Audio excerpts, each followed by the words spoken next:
Sent flowers yet? Fu Heng asked calmly, taking a sip of his milk tea. Planning to, but not yet. Leilu answered instinctively. How are you planning to send them? A single bouquet? A whole armful? Or a truckload? Fu Heng raised an eyebrow, questioning him earnestly, like a teacher quizzing a student. It's fine if you don't know. I'll talk. You listen and remember. Don't make rookie mistakes. When giving gifts to a girl, it's all about maximizing benefits. What does maximizing benefits mean? You should have learned this. Fully exploit capitalism's favorable surplus value, achieving the highest profit at the lowest cost. Get it? Fu Heng smoothed his hair, tilting his head to show off his jawline. His cheekbones were actually quite defined and complemented his nose well. That was Li Weiyang's past assessment. Leilu looked utterly dumbfounded. I'm a music major. Quadruple kill. Oof, that cue landed. For kills. Let me put it this way. Fu Heng continued. If you're planning to send one bouquet, then be prepared for the long haul. One bouquet every day until she falls for you, or you give up yourself. Otherwise, it's all for nothing. This strategy is all about moving her through consistent companionship. Get her used to it. Leilu seemed to understand, nodding seriously.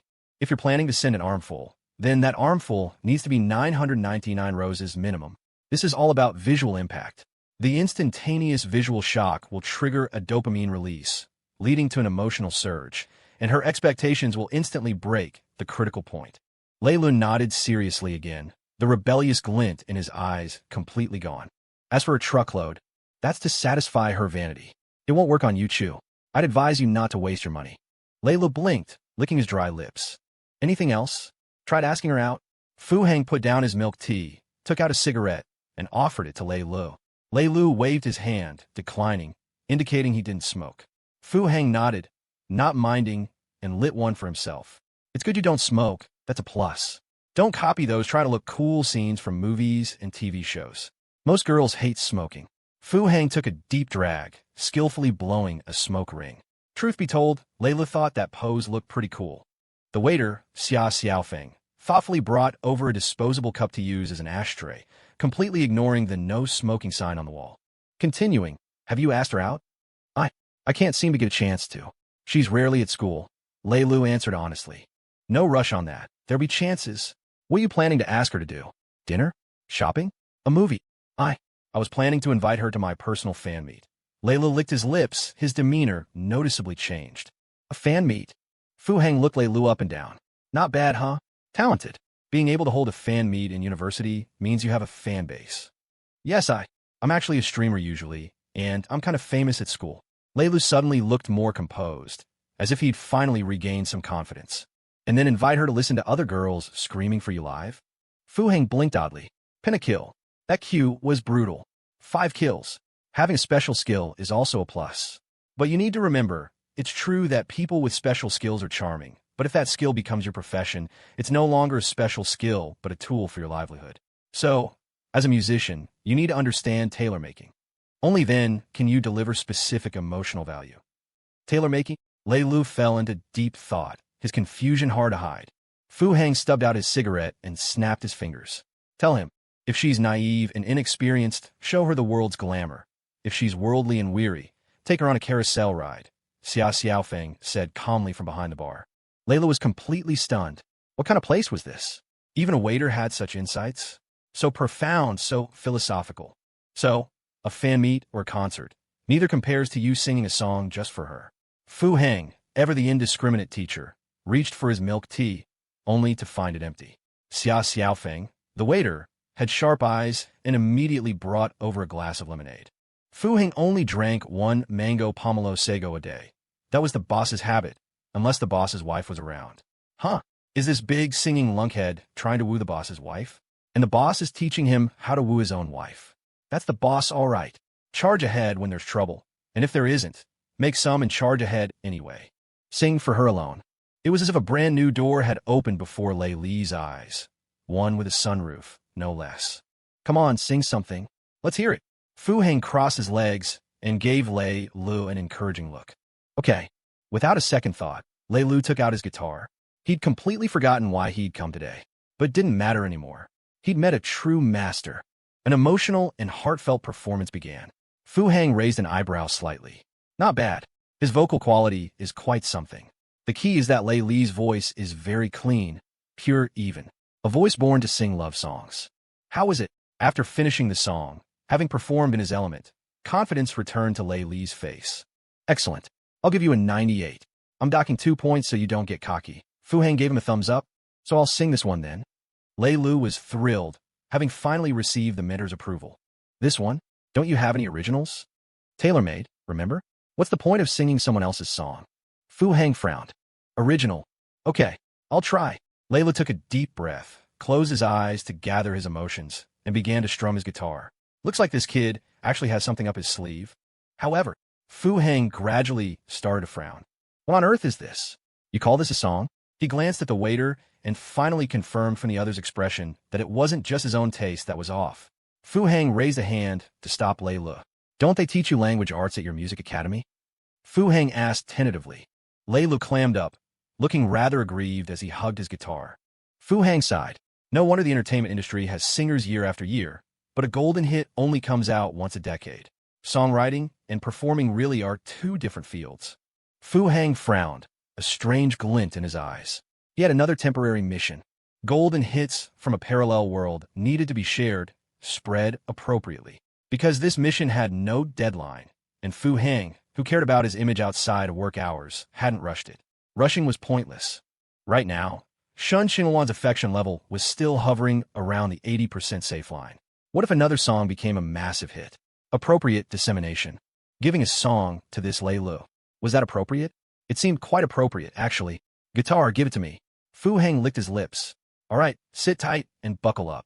I'm about to show off. Huh? Leilu paused, then mechanically handed the guitar to Fu Heng. Fu Heng took the guitar and casually strummed it. Leilu's eyes instantly widened.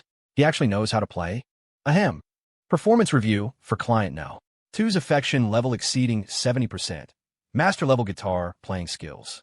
I've never resisted your charm, though you've never been captivated by me. I always smile as I look at you, my affection easily overflowing in my eyes. Fu Heng closed his eyes and began to sing slowly. Leilu was dumbfounded, utterly astounded. He was a music student, and to achieve such a level while still in school spoke volumes about his professional caliber. Just one line, and he could feel the song's extraordinary quality. A hit. This was definitely a hit-level love song. I once imagined that on a lonely night, you'd finally notice me in my room. You'd close your eyes and kiss me, holding me tightly in your arms without a word. Fu Heng kept his eyes closed, his voice neither too soft nor too loud, melodious and lingering, woven with threads of emotion. Leilu's eyes widened even further. He almost felt like kneeling to listen. The lyrics were simple yet sincere, the tune melodious and the melody beautiful. But that wasn't even the main point. The main point was Fu Heng singing. A professional singer? I love you to the end. For the first time in my life, I let go of my reserve, allowing myself to fantasize about everything concerning you and me. Fu Heng finished the song, tilting his head slightly, a hint of melancholy in his mood. This was the first time he had sung this song, but while singing, the portrayal and release of emotions needed a subject. Shen Qingluan. That was the image preset in his mind. But just as he sang the second line, that image changed. It was her, puffing her cheeks while gulping down bubble tea. Her, hugging her shoulders, huddled in a corner crying. Her, sitting on the back of an electric scooter, a bun in her hand. Her, standing on the balcony of their new home, laughing unrestrainedly without a care for her image. She was innocent, lively and cute, imperious and unreasonable, charming and gorgeous. She was smart, brave, fragile, lonely. Leilu watched Fu Heng quietly, not daring to breathe too loudly. Xia Xiaofeng also stood inside the counter, keeping his hands and feet still, afraid of disturbing Fu Heng's mood. Ahem, how was that song? Fu Heng shook his head hard, trying to dispel those strange emotions. Demons and fiends, don't disturb my Tao heart.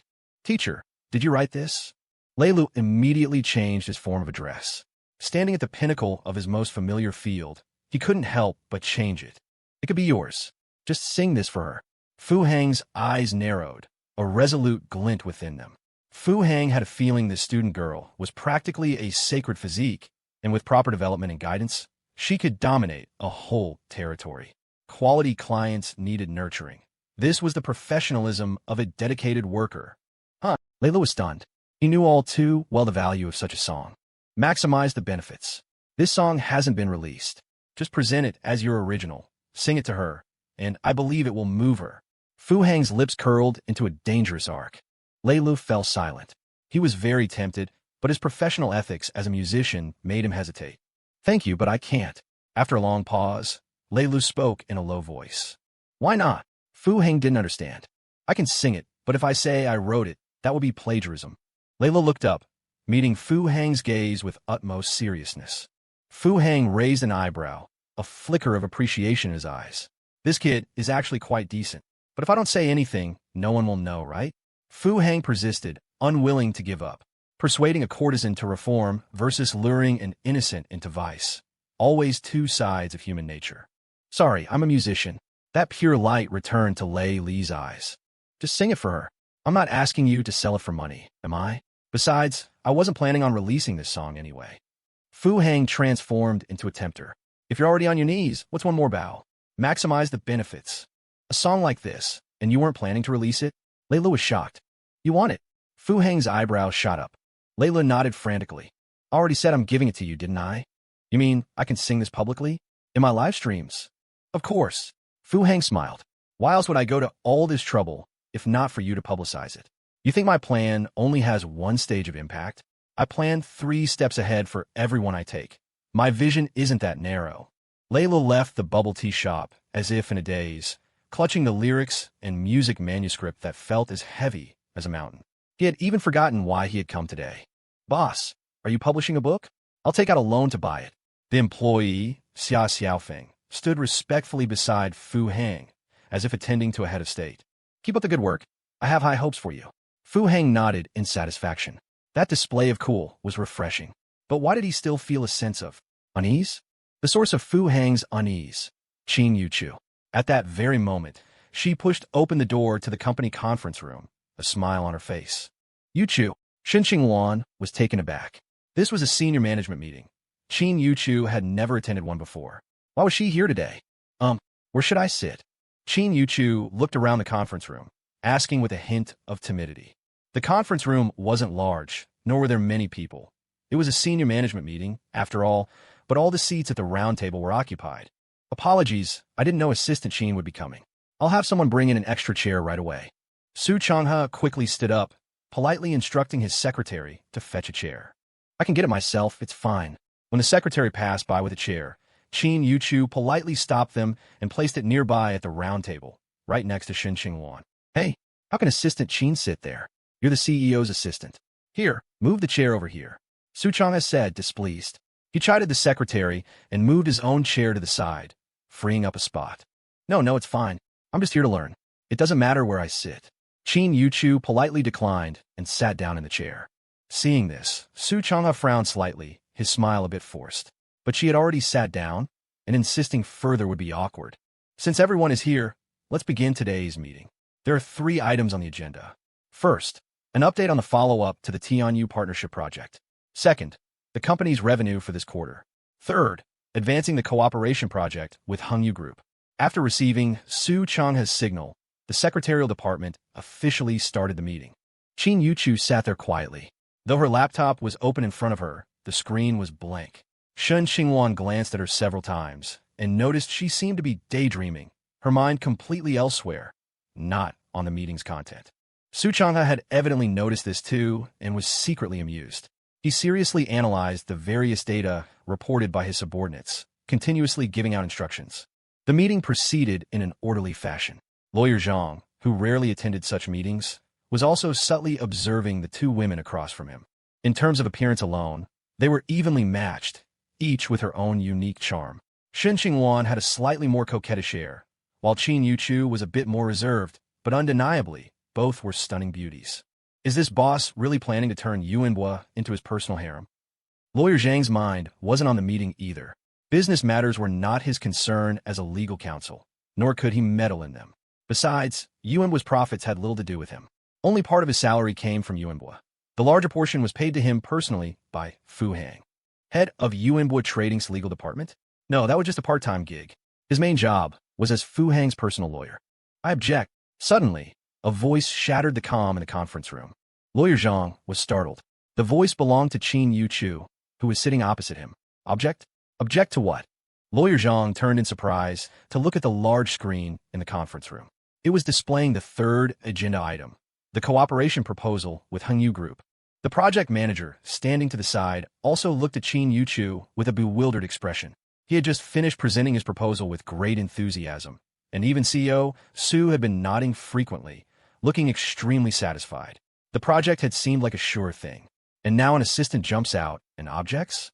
Assistant Qin, I wonder, what are your reasons for objecting? Su Chang'e narrowed his eyes, a seemingly kind smile on his face. I just feel this project isn't right, Qin Yuchu said, twirling a pen in her hand, a statement that nearly made Su Chang'e's carefully constructed smile falter.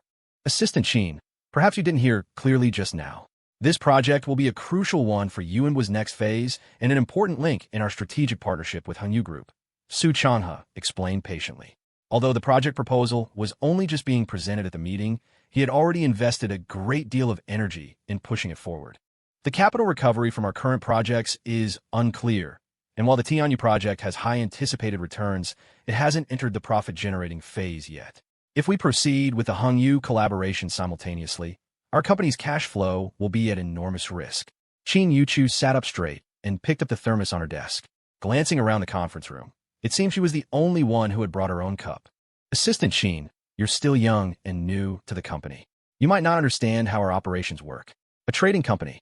The head of the project department, who sat nearby, couldn't help but interject. He and Su Chang'e had championed this project. He had even gone to great lengths and expense to lobby Hengyu. If it was approved, his own career would take a massive leap forward, perhaps even landing him the position of company vice president. But I see the risk. Qin Yuchu shrugged, a hint of willfulness in the gesture. Where's the business without risk? Shen Qingluan frowned, muttering under her breath. She had no vote in project decisions, but that didn't stop her from making a sarcastic remark. She was still stewing over what happened at breakfast. But we can completely avoid this risk, Qin Yuchu retorted bluntly. But if we always do that, the company's growth will be constrained. Once we establish tie with Hengyu Group, leveraging their influence as a listed company, it can lay a strong foundation for Yuan's future IPO. Su Chang'e took a deep breath, his voice dropping low. Why does Yuan need to go public? Who said we're going public? Qin Yuchu smiled, a very sweet smile, but her tone was perfectly calm. Su Chang'e paused, looking at Qin Yuchu in disbelief. This assistant, who had been a wallflower since joining the company, practically invisible except for that one time she got lost during a team-building event. Why was she being so confrontational today? Could she really have seen through something? Or perhaps, was this the CEO's doing? Isn't it everyone's expectation for the company to go public? Every company strives for this goal. Shen Qingluan said, exasperated. Qin Yuchu's words were simply baffling. But how come I've never heard the CEO mention it? Qin Yuchu, unyielding, turned a pointed look at Shen Qingluan. Across the table, Lawyer Zhang raised an eyebrow, rubbing his hands together excitedly under the table. Wasn't this more exciting than a palace drama? It looked like his pre-retirement life wouldn't be boring. Assistant Qin, Yuan has always upheld the principle of win-win cooperation.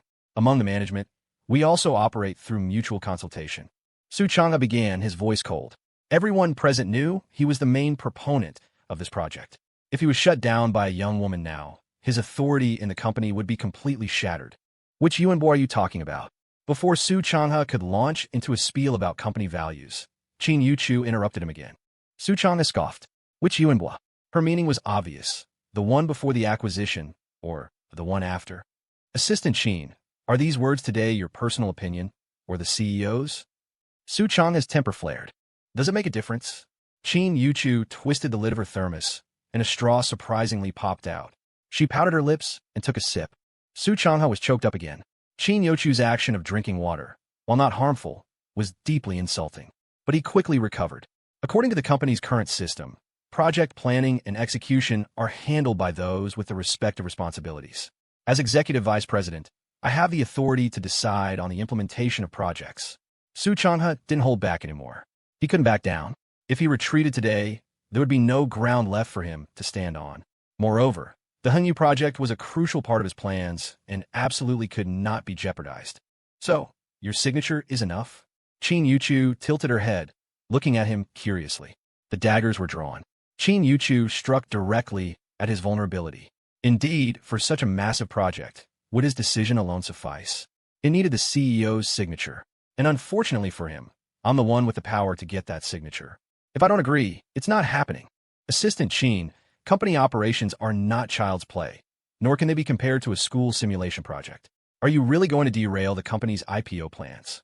Su Chang's face turned completely dark. Qin Yuchu's words had undoubtedly been a resounding slap in his face. Executive Vice President, without signing authority. Wasn't that just a puppet emperor? And she, Qin Yuchu, was the Empress dowager ruling from behind the curtain with the imperial seal? I'll reiterate, I don't know what the old Yuanbo thought, but in the short term, Yuanbo will not go public. Qin Yuchu scanned the room, her gaze sweeping over everyone in the conference room. Yuanbo not going public? Qin Yuchu herself wasn't entirely sure about that, but she knew Fu Hang had definitely never considered it. And knowing Fu Hang's usual ways, it was almost unbelievable he wasn't aware of such a massive project with Hung Yu. If Yuanbo didn't go public, Fu Hang would remain the 100% owner and chairman. If it did go public, who knew when the company might end up belonging to someone else? Preposterous. Su Changhe slammed his hand on the table. Assistant Qin, let me confirm again, is this decision your personal opinion, or the CEO's? The project department head took a deep breath, deeply unwilling to accept this. Qin Yuchu turned, looked at him very seriously, then tilted her head towards Lawyer Zhang.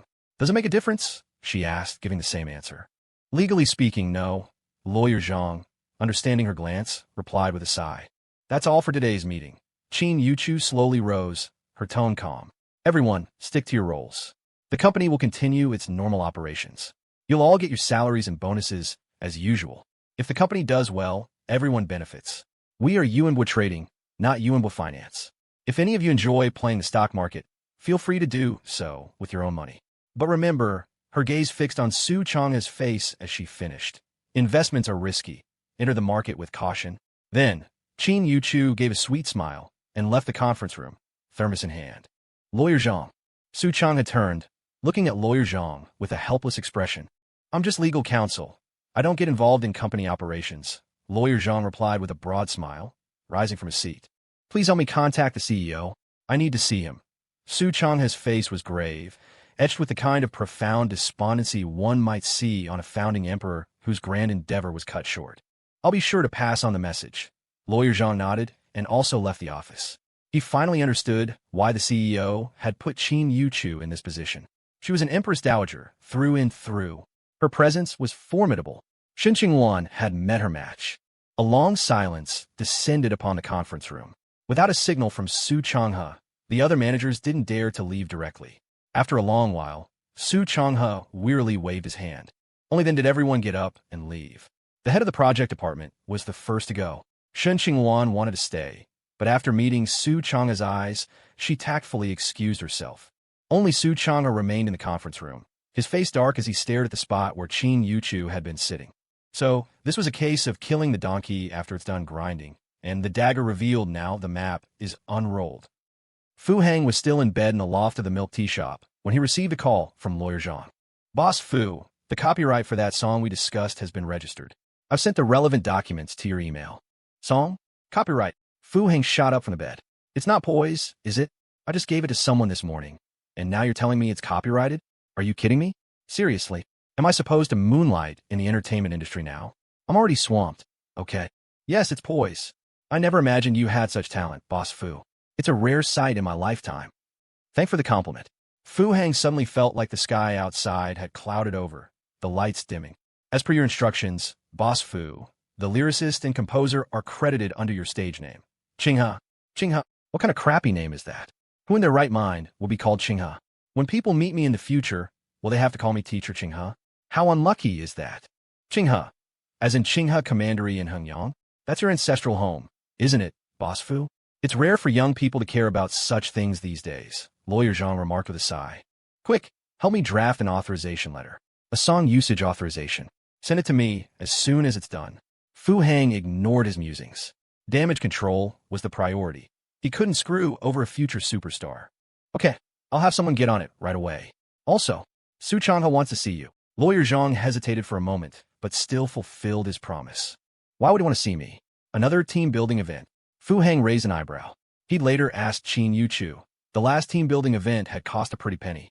At this morning's meeting, Assistant Qin and he had some disagreements. Lawyer Zhang paused, offering a rather diplomatic explanation. Of course, this was also a test. Was this Assistant Qin's initiative? Or the CEO's? He was curious too. Oh, elaborate. Fu Heng's interest was piqued. It was mainly about. Lawyer Zhang recounted the events of the meeting room objectively and fairly, in full detail. With his legal background, his description of the events was remarkably objective and precise.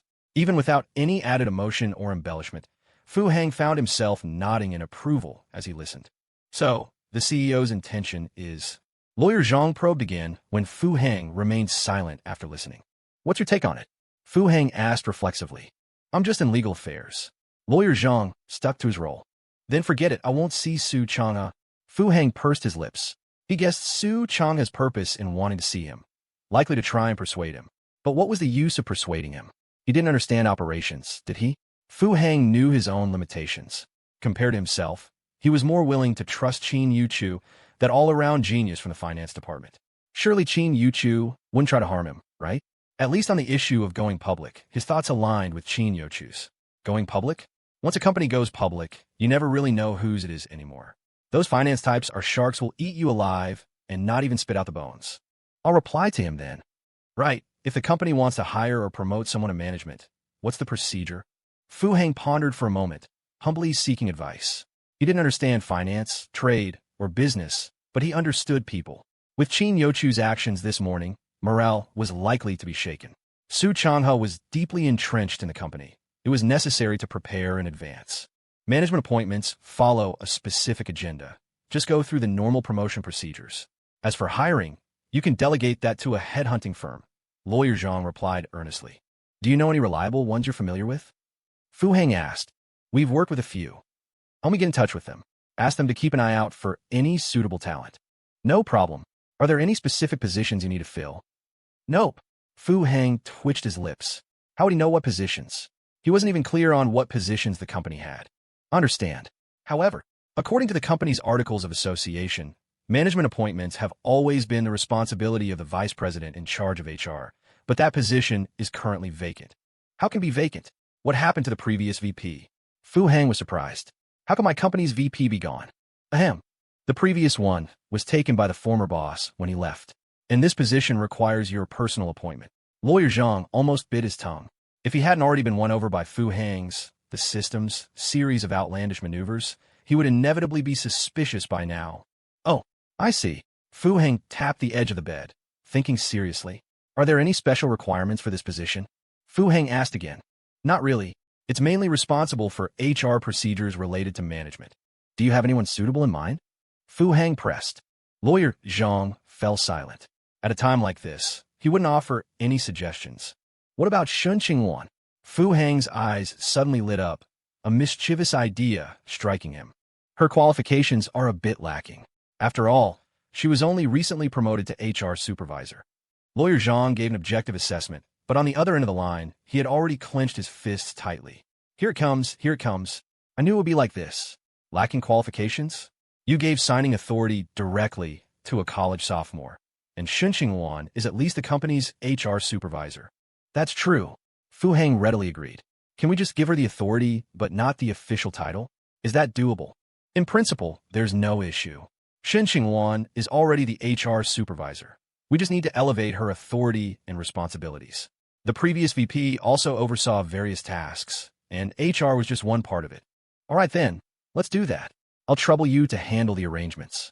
Fu Heng was in a good mood, even a little expectant, but the official appointment documents will require your signature. My signature? Can't Yuchu sign it? That's certainly possible too. Lawyer Zhang sounded slightly surprised. I'll talk to her about it later. Then, please help inform Shen Qingluan. Tell her she can start keeping an eye out for outstanding talent at the grassroots level of the company. She can draft a preliminary list just in case. She can also start making contact with the headhunting firms. Okay. Lawyer Zhang's reply was unusually brief. Is he trying to let Shen Qingluan cultivate her own faction? What's next? The Eastern Palace versus the Western Palace? Two Empress dowagers vying for power? Lawyer Zhang started to get excited. He was finally sure.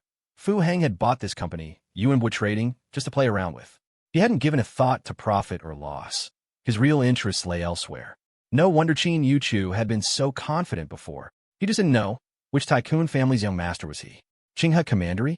Surname Fu. A hidden, wealthy clan? I'll trouble you with the company's affairs, but please make sure no one else finds out my identity. Fu Hang added this instruction before hanging up. After hanging up, Fu Hang rubbed his hands together. His company was finally starting to seem useful. 79, 87%. That figure was still too dangerous. But what if she suddenly gains the CEO's favor, and her position and authority are elevated? Would she still look twice at a food delivery guy and game booster like me? Hello, 2 mango pomelo sagos, please. A familiar voice came from downstairs. Are you coming down, or should I come up? Fu Hang and Qin Yuchu sat facing each other in a booth at the milk tea shop. The loft only had one bed. A shiver went down Fu Hang's spine. He hadn't dared let Qin Yuchu go up. What's with that sleazy grin? Qin Yuchu shot Fu Hang an odd look. Did you get into an argument with someone this morning? Fu Hang completely ignored her description. Oh, so you're not completely clueless about the company, huh? Did Lawyer Zhang tell you? Qin Yuchu was surprised, but quickly figured out who it might be. Of all the people in the meeting room earlier, Lawyer Zhang was the most likely one who could contact Fu Hang. Totally badass. Fu Hang gave her a thumbs up. You don't have any objections? Qin Yuchu stirred her drink with her straw, looking up at Fu Hang curiously. Trust the people you employ. I believe in the caliber of a Han University top student. Fu Hang raised an eyebrow. What about Su Chanha and project supervisor Wu Weiman then? They probably won't take this lying down. Qin Yuchu also raised an eyebrow. Worried they'll try to pull something? It's inevitable. If I were humiliated like that, I'd be upset too. Qin Yuchu took a sip of her milk tea. If they want to work, fine. If not, they can pack their bags and get lost. We'll replace them. Fu Hang pursed his lips. He wouldn't take crap from anyone except clients. I grovel and bust my ass precisely, so I don't have to take crap from anyone, right? Wait, why does that sound so messed up? Qin Yuchu smiled again, just as she thought. Fu Hang would never keep those two around. Their roles and connections within the company were too entrenched. Right, why did you do all this? Fu Hang suddenly got serious. He believed Qin Yuchu definitely wasn't doing it just to vent or get revenge. This girl might seem capricious and uninhibited, but she was always laser-focused on her objectives. To make the company bigger and stronger, of course. Qin Yuchu tilted her head, a strand of her bangs falling across her forehead. And then, to support you, Qin Yuchu's eyes focused, her reply utterly serious. I'm not easy to support, you know. Fu Hang's expression turned a little awkward. That's why I'm working so hard. Her seriousness was unprecedented. Ahem. Well, to prevent Su Chanha and the others from doing something desperate, I've contacted a headhunting firm. I'm also planning to promote Shen Qingluan and increase her authority. You'll need to sign off on the paperwork later. Fu Hang couldn't handle the atmosphere and quickly changed the subject. Okay, Qin Yuchu agreed without a second thought. So, what's for lunch? I have to get to work. Fu Hang grabbed the yellow vest beside him, suddenly feeling a sense of listlessness. I'll eat whatever she's having. I'm not picky. Qin Yuchu waved her hand dismissively and handed Fu Hang the helmet from the table. Stepping out of the milk tea shop and straddling his electric scooter, Fu Hang felt completely out of sorts. Why did everything get so damn freaky whenever this woman was involved? After having lunch at the company, Qin Yuchu went home, changed into a tracksuit, and headed to the university. In her hand, she held a mock case study she had distilled from the Yuanbua and Hengyu cooperative project proposal. She had noticed some anomalies in the project proposal, but there were still many aspects she couldn't quite figure out. She needed to seek external help to find a real expert to help her interpret and analyze it.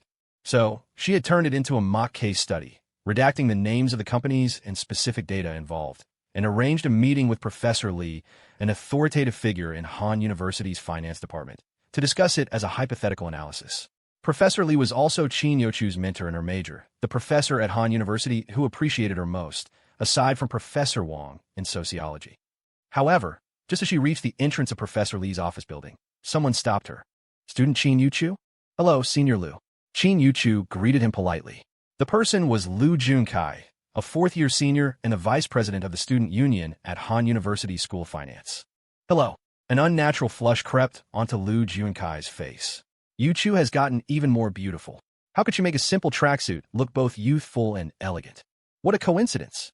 Qin Yuchu stood quietly, holding her folder like a lily swaying and blooming in the breeze. It's not a coincidence. I was actually waiting for you here specifically. Junkai was practically mesmerized. He finally mustered the courage to say it out loud. Waiting for me? MHM, I came to see Professor Lee for a signature this morning and found out you had an appointment with him this afternoon. So, I waited here for you. Is something wrong? Yuchu raised an eyebrow. Her expression one of innocent confusion, clear and pure. I have some good news to share. I got accepted for an internship at Yuanbo Trading. Junkai suddenly tilted his chin up, a mix of pride and arrogance in his demeanor. Yuanbo Trading? Yuchu was genuinely surprised. Yes, the Yuanbo Trading, a top-tier company in Hanqiang by volume. Although it's not publicly listed yet, given its current growth trajectory, an IPO is just around the corner. Confidence radiated from Junkai, as if he himself were the founder and helmsman of Yuanbo Trading. Congratulations, Yuchu said, her tone a little odd. Even though I'm just an intern for now, I'm confident that with my abilities and my experience in the student union, I'll definitely secure a permanent position after the internship. Junkai began to boast, his expression growing increasingly conceited. I'm sure you can do it. Yuchu maintained a perfectly composed demeanor, a faint smile on her face, her eyes clear and bright. I heard student Yuchu is also interning somewhere. Junkai suddenly changed the subject, looking at Yuchu with concern. Yes, I am. Yuchu nodded. You shouldn't bother with those small companies for internships anymore. You mostly end up doing menial tasks and don't learn anything substantial. Once I'm settled at Yuanbo, I'll recommend you. With your grades and my referral, I'm sure they won't refuse. Junkai's chin tilted up another few degrees, almost stretching his Adam's apple. Then I'll be counting on your help, senior. Yuchu replied politely, her smile widening a fraction. Don't mention it. I'm your senior. It's only natural for me to look out for you. Junkai keenly noticed that extra hint of smile and felt his lung capacity increase, his breathing becoming much smoother. Yuchu maintained her smile, quietly observing him. Junkai, his chin still tilted up, silently accepted her gaze. After a long moment, Junkai started to feel a little awkward. How am I supposed to continue this conversation? So, Yuchu, are you here to ask Professor Lee about some questions today? Junkai deliberately dropped the student part from her name. After all, they'd soon be colleagues at the same company. No need to be so formal. MHM, I haven't been to campus much lately, so I have quite a few questions piled up. Yuchu gestured with the folder she was clutching to her chest, which indeed contained a thick stack of printed paper. You should still prioritize your studies, you know, Junkai said earnestly. I know. Thank you for the reminder, senior. Another smiling exchange of glances. Awkward. I was wondering if Yuchu is free this afternoon? Junkai forced himself to ask. Yuchu raised an eyebrow, but didn't answer directly. Well, I start at Yuanbo tomorrow. Since it's a big company, their dress code is pretty strict. I was planning to go to a mall this afternoon to get some work attire. Yuchu kept smiling, her raised eyebrow still in place, merely blinking. I was hoping you, as my junior, could help me pick something out. Girls tend to have a better eye for detail. Junkai gritted his teeth and finally stated his request. Professor Lee is quite hard to get an appointment with, and I have all this. Yuchu looked down at the thick stack of papers in her hand. Of course, studies come first. Junkai understood immediately and quickly corrected himself. Right, there's plenty of time. Rushing things would be counterproductive. Yuchu is so innocent. Scaring her off by being too hasty would be a real loss.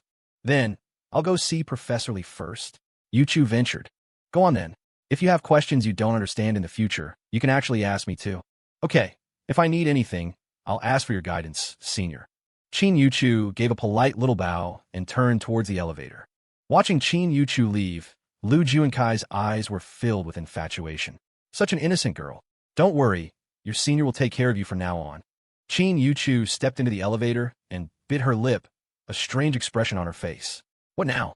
This act is getting hard to keep up. How am I supposed to handle things when we meet at the company? While Yuchu was pouring everything she had into the company, Fu Hang was facing yet another turning point. Or perhaps, an opportunity in his career. Ding. System scan complete. Current target, Li Weiyong. Eligible for strategy. As a returning target, all rewards during this mission will be doubled. Do you accept the mission? Fu Hang stared blankly at the elegant woman in white seated across from him, the robotic voice echoing in his mind.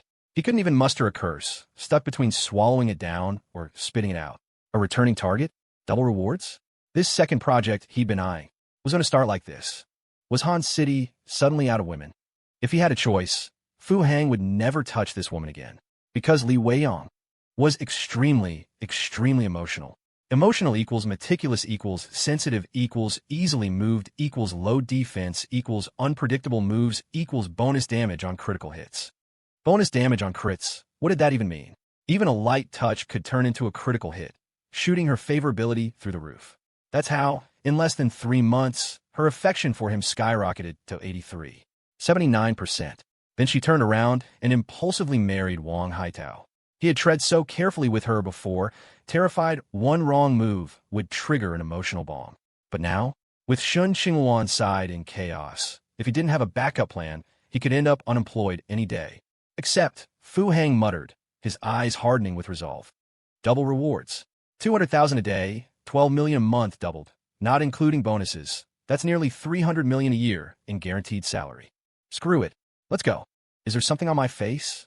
Li Weiyang caught his flickering gaze and suspiciously touched her cheek. No, it feels like a lifetime ago. Fu Hang switched gears in a second. When it came to work, he was nothing if not professional. Li Weiyang's pupils contracted, and she slightly turned her head. That one sentence clearly struck a chord. Fu Hang was still the same Fu Hang. She'd finalized her divorce just this morning. Her heart was hollow. She'd wandered back into this familiar cafe without thinking, and never expected to run into him here. You doing market research or something? Li Weiyang adjusted her mood and forced a breezy smile. Something like that. Know your enemy. Know yourself. Fu Hang curled his lips into a half-smile. Once a persona is set, it's hard to shake. He'd taken Shen Qingluan's case this afternoon and came here for a caramel latte. Han City had plenty of popular cafes. It really was fate they ran into each other. And that college girl? Probably in class, Fu Hang guessed. Yuchu rarely replied instantly unless she was free. You've changed a lot. You haven't. Fu Hang replied without hesitation. I have. Things aren't the same anymore. A trace of sorrow crossed Li Weiyang's face. The rain doesn't fall forever, but it'll always rain again. Right. Her pupils contracted again. She understood what he meant. The bad times would eventually pass. But the ones who care about you, they'll still be there. I'm sorry, she suddenly whispered, eyes reddening. Memories surged up from the depths of her heart, flooding past weeks and months of emotional fog. Why had she ever chosen Wang Haitao over Fu Hang? The choice she once made with such conviction now felt like a joke. Fu Hang didn't reply. He just gazed at her quietly. He seemed to accept her apology, yet his eyes silently said, "It's okay." Li Weiyang finally lost control. She covered her face and sobbed. Fu Hang understood. These tears weren't just for him. They carried her hopes for marriage, disappointment in Wang Haitao, uncertainty about the future, and denial of her past. Sir, your caramel latte. The server tiptoed forward and placed the takeout coffee quietly on the table. She was dying of curiosity. What was this weird dynamic? These two clearly didn't match. The woman screamed elite. Stunning looks, flawless makeup, chic outfit. Even her purse screamed money. They saw women like her all the time. She was the cafe's target demographic. But the guy? He also came here often, as a delivery driver. Yet here they were, sitting across from each other, one gazing with aching tenderness, the other choking back tears. And now the urban beauty was crying silently, while the delivery guy looked like he was grieving a lost love. Did they lose a mutual friend? But how would they even have mutual friends? Was this a friendship born out of online food delivery? You go on. I'll stay a little longer. Li Weiyang suddenly looked up, tear tracks still on her face, voice shaky but determined. If you need anything, call me. Fu Hang stood slowly, lifting his coffee with a slight wave. I'm a divorcee now, she said, tears flowing again, stubbornly refusing to wipe them away as she stared at him. I'm still a never-married man, Fu Hang replied with a gentle smile, then turned and walked away. Li Weiyang covered her face again, but this time, she sobbed out loud. Her cries echoed behind him, but Fu Hang's steps remained steady. As he walked, he slowly buckled on his helmet. Damn it, what now? How did she become even more sensitive post-divorce? Is this a new self-destruct trait? One emotional poke, and she's crumbling? No wonder the system offered double pay. If he'd stayed a moment longer, he might have taken her home without dinner. Divorced women really are on a different level. Seasoned and experienced. System, are you seriously cranking it up this hard? Meanwhile, Yuchu didn't leave Professor Li's office until 5 in the afternoon. As she walked along the campus path, her thoughts were still caught up in their earlier discussion. So many hidden traps. Good thing she'd made a decisive call. If that project had gone through, Yuanbo would have been tethered to Hung Yu, and while the profits were legitimate, the long delay would have left them vulnerable. Professor Li had pointed out, it wasn't that there were hidden terms, but the extended timeline would give Su Changhe massive leverage in the company. His early access to PR and networks would tilt power sharply in his favor. If it came to that, not even Fu Hang himself could easily oust Su Changhe, unless they bypassed him entirely and found another entry point into Hung Yu. But come on, why would a publicly traded company give up its own interests just to help you? Even if they succeeded, Yuanbo would pay dearly.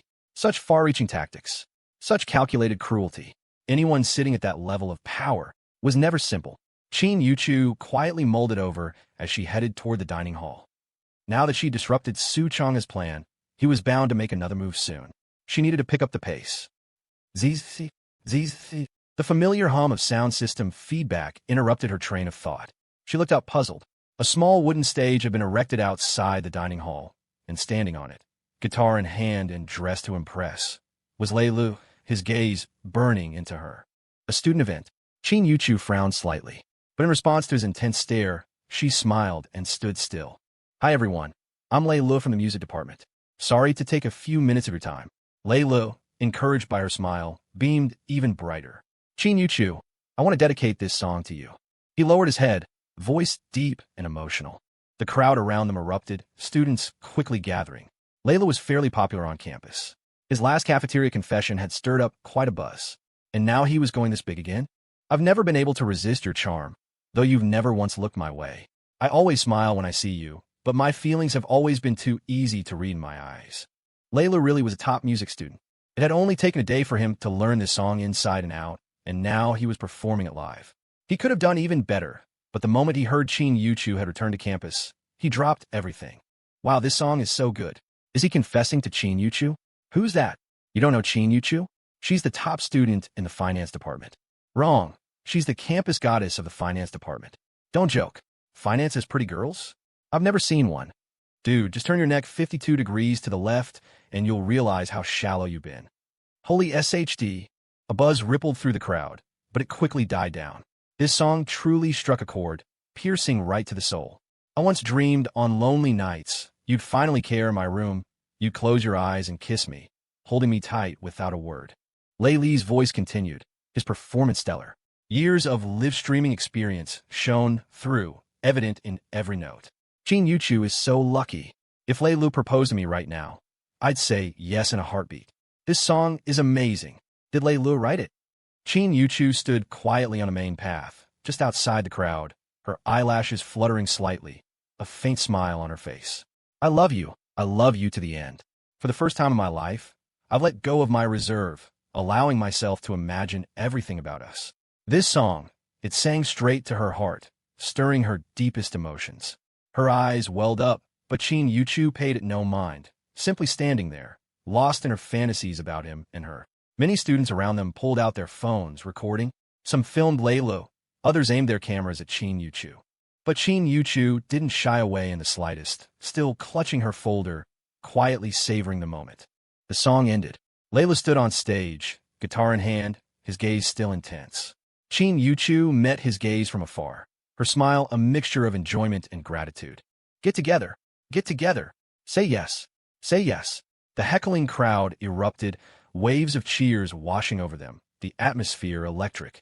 Dinner at the cafeteria was definitely off the table tonight.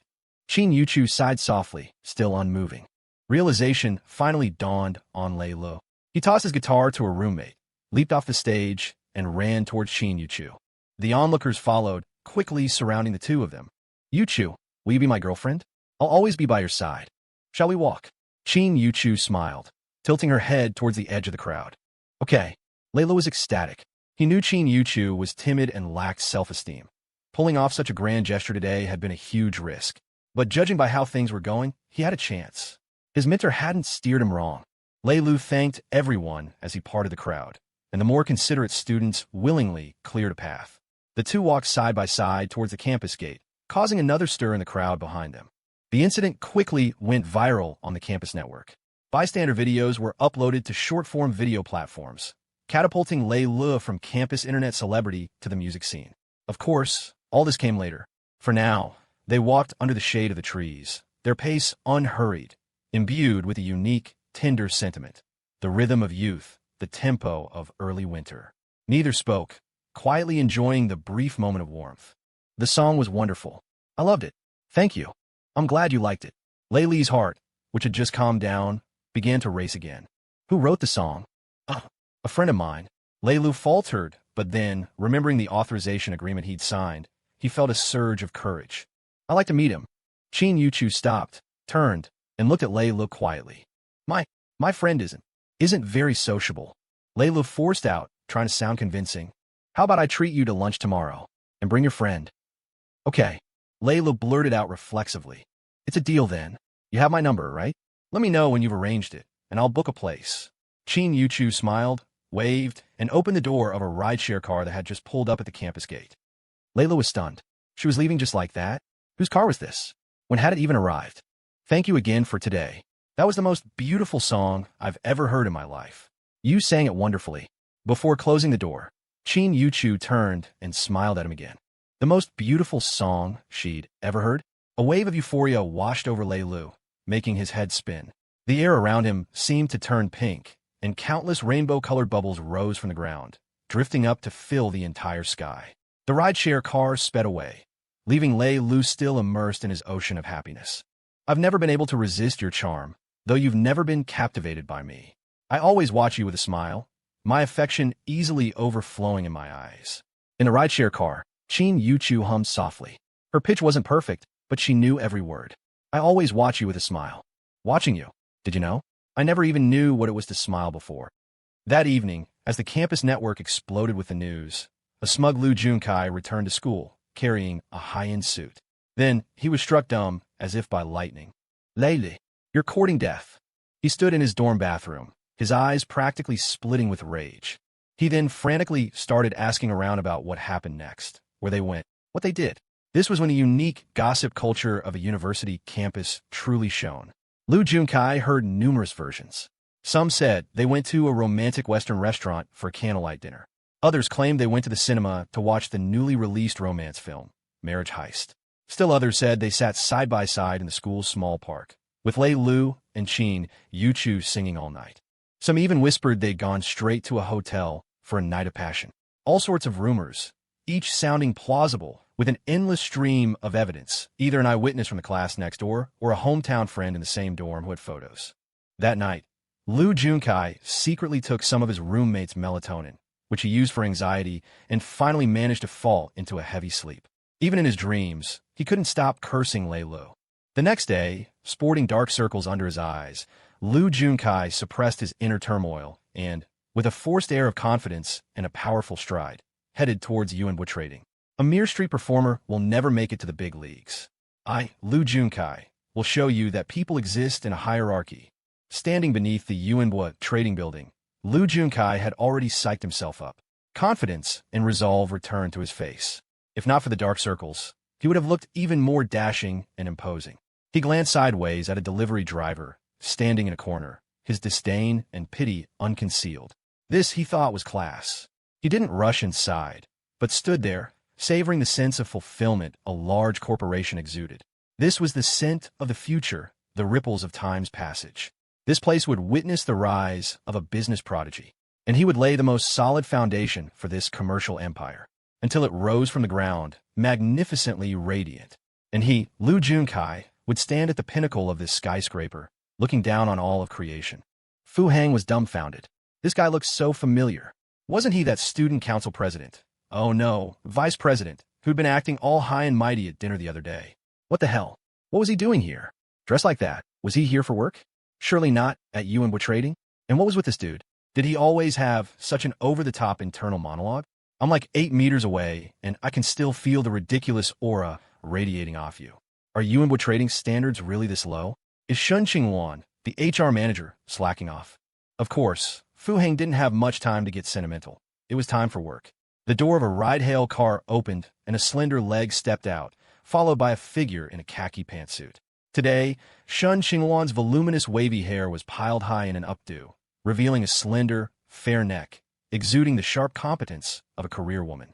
Fu Hang raised an eyebrow slightly and quickened his pace to meet her. Fu Hang's movement caught the attention of Lu Junkai, who was still rehearsing his lines. The yellow vest Fu Hang wore was just too conspicuous. Lu Junkai tilted his head suspiciously, then froze.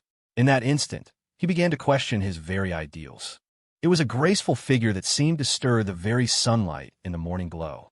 As enchanting as a peach blossom in the peak of spring, as pure and elegant as a chrysanthemum in late autumn.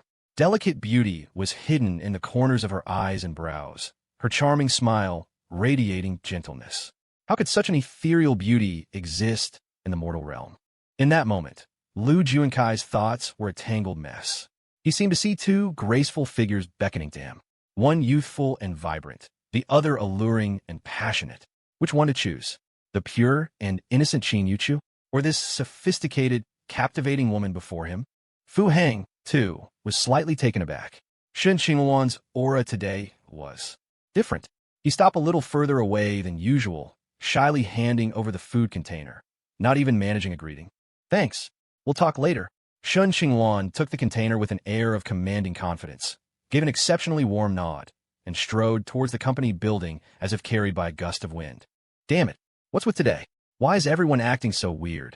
Fu Hang shivered, a lingering unease prompting him to quickly leave this place of trouble. Lu Junkai simply watched Shen Qingluan pass by, her presence leaving a trace of fragrance and taking with it an endless melancholy. In that moment, Lu Junkai nearly wavered. If not for the words senior echoing in his mind at the critical juncture, he truly would have hesitated no longer. Sorry, junior sister Yuchu, I choose this older woman. A young man fresh out of college would find it truly hard to resist such a mature, voluptuous, and commanding woman. Snap out of it. A teasing voice sounded by his ear. Lu Junkai instantly flushed red. It was an older guy passing by. Buddy, who's that beauty? After a brief moment of embarrassment, Lu Junkai hurried after him. You don't know her? I just started work today. Yuan trading, Lu Junkai. Lu Junkai politely shook hands with the man. From Yuan? Then that's your HR supervisor. The man gave a perfunctory handshake and walked straight off. Clearly, he wasn't from Yuan.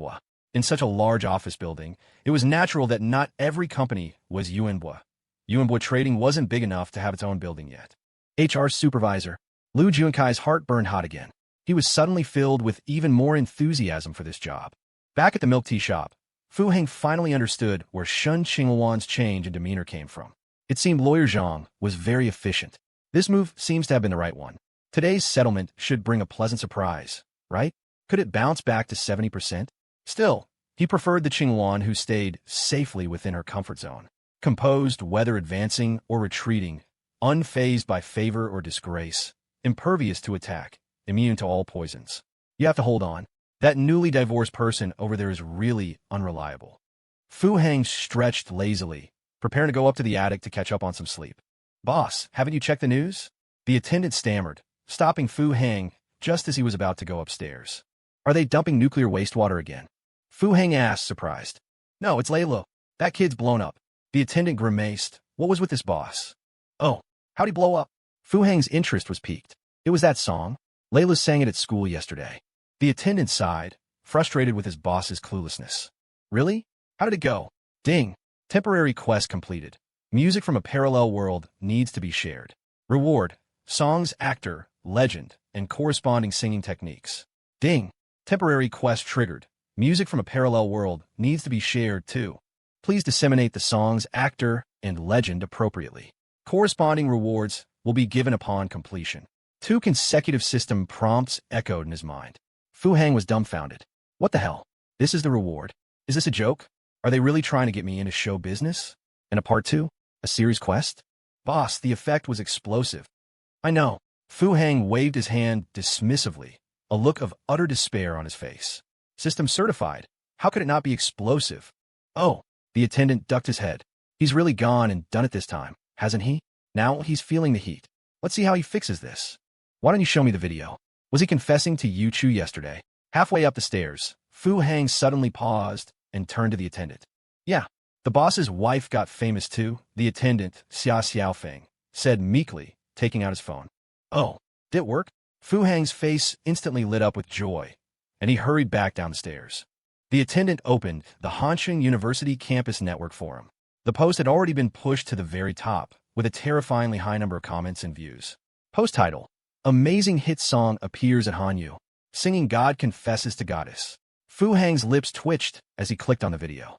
It was a bystander's recording, so the sound and video quality were just so, but the atmosphere at the scene was genuinely great. As the video played, Fu Hang didn't speak again, just watched quietly. Watched Leilu singing with deep emotion. Watched Yuchu listening intently. Afterward, Fu Hang sat down in a booth, silently scrolling through the comments below, his pace slowing, his examination growing more meticulous. Wasn't everything going according to his designs and plans? But what was this strange feeling? Why did he feel so empty inside, and that suffocating tightness in his chest? Until he saw the comment. They went straight to the home in hotel near the school right after. My roommate's hometown acquaintance saw it with their own eyes and even took a picture of them getting a room. Fu Hang felt as if someone had punched him hard in the chest. So this was why you didn't reply to my message this morning? Not having breakfast? Oh, right. Hotels provide breakfast. Fu Hang put down his phone and silently lit a cigarette, only to find a plastic ashtray already on the table. Where did this come from? Fu Hang asked, surprised. I just bought it this morning, Xia Xiaofeng answered honestly. Isn't smoking prohibited in the shop? Fu Hang, holding the cigarette between two fingers, pointed with its tip to the conspicuous no smoking sign on the wall, a wisp of white smoke curling around his fingertips. I had a feeling you might need it today. The attendant took 2 steps back, nervously wringing his hands. Fu Hang said nothing more. He took a deep, forceful drag, his expression exceptionally grim. His phone rang. Fu Hang, seething, pulled out his phone. When he saw the caller ID, he nearly ground his molars to dust. Leilu, you brat, you still dare to call me? Speak. Answering the call, Fu Hang forced the single word out through clenched teeth. Mentor, oh no, master. Leilu on the other end was clearly terrified, stammering. Spit it out if you have something to say. Fu Hang was blunt, but he pressed the receiver tightly to his ear, trying to catch any sounds from the other side. Are you free for lunch? No. I'd like to treat you to a meal, Leilu persisted. Treat me to a meal? Just you? Fu Hang asked, a cigarette dangling from his lips, his eyes filled with murderous intent. Damn it. Now you want to rub it in? No, there's also Yuchu. That suffocating feeling struck again, and Fu Hang nearly dropped his cigarette. Is she with you right now? Fu Hang asked, his voice chilling. No, she wants to see you. She said if I bring you along, she'll agree to have lunch with me. Leilu hesitated for a long moment before deciding to tell the truth. This master of his was a godlike figure, not easy to fool, although he still hadn't figured out why his master wanted to help him pursue Yuchu. What? Fu Hang's lips trembled. The cigarette ash fell, scalding his chin and making him wince. The smoke stung his eyes. Tilting his head up while holding the cigarette would help. But that wasn't important. What was important was, she'll agree to have lunch with you if I come along? This plot isn't developing the way it's supposed to. You two weren't together yesterday. Fu Hang flicked away his cigarette and sat up straight. Nope, but everything went really well. Did you watch the video? She was moved to tears. That look in her eyes. Man, I regret standing so far away. I couldn't see clearly in person. Did you check the campus forum? Everyone's talking about us. I'm asking. After you confessed yesterday, where did you go? Fu Hang cut him off. I walked her to the school gate. She got on a bus. Did she say yes? Not exactly, but I think there's a chance. She praised me, said it was her favorite song of all time. Leilu's voice grew excited. And then she said she wanted to meet me. Fu Hang's voice suddenly turned calm. A strange clarity washed over him. Like his thoughts aligned, his breath settled, and the world around him stilled and flowed in harmony. She said she wanted to meet the person who wrote the song. Leilu answered awkwardly. Oh, did you tell her I wrote it? Fu Hang crossed his legs lazily, waved his hand, and the waiter took the cue to prepare a mango pomelo sago. No, I said it was a friend of mine. So, master, are you free at noon? She wants to meet the songwriter. Are you stupid or what? Fu Hang gave him a disappointed look. Think about it. If she finds out I wrote the song, what does that leave for you? But didn't you already register the copyright? Leilu was speechless. If he'd known things would go so well, he wouldn't have bothered pretending. So what if he plagiarized once? With a master like Fu Hang, why not freeload just this once? You've got a point. Fu Hang smirked. The system was airtight, and this secret probably wouldn't last long. It'd be worse if it blew up later. So, master, are you free at noon? Fu Hang stayed silent, shaking his head as he left Leilu hanging. This kid. Hopeless. Master, I have another request. I want to live stream for an hour a day at the milk tea shop. Is that okay? Leilu seemed to have a sudden flash of inspiration when Fu Hang didn't respond. Oh, Fu Hang raised a brow. Live stream from the shop? The kid had built up quite a following, especially on campus. If he streamed daily, it might actually boost business. You really want me to come with you? I already told you what's at stake. I'm confident. Leilu's voice was unusually firm. After yesterday's pink sunset, his self-confidence had skyrocketed. All right then, don't blame me if you crash and burn. Send me the address. And watch my cues during lunch. Got it. I'll start live streaming tonight. Hanging up, Fu Hang picked up his mango pomelo sago and hummed casually. I turn a blind eye to your performance. Boss, what did Leilu say? Were they together yesterday? The waiter slid over with gossip in his eyes, though Fu Hang's expression said it all. Him? Fu Hang sneered. The waiter smiled and went back to the bar. All right, doesn't Shaoli still have half a month's salary? Have him send his account info. Huh, you're actually going to pay him. I'm in a good mood. A heartbroken guy still deserves some warmth. If everyone offered a little love, the world would be a better place. Boss, you're righteous. Yeah, you should also find someone to help out. Doing it all alone is too much. How about a fellow townsman?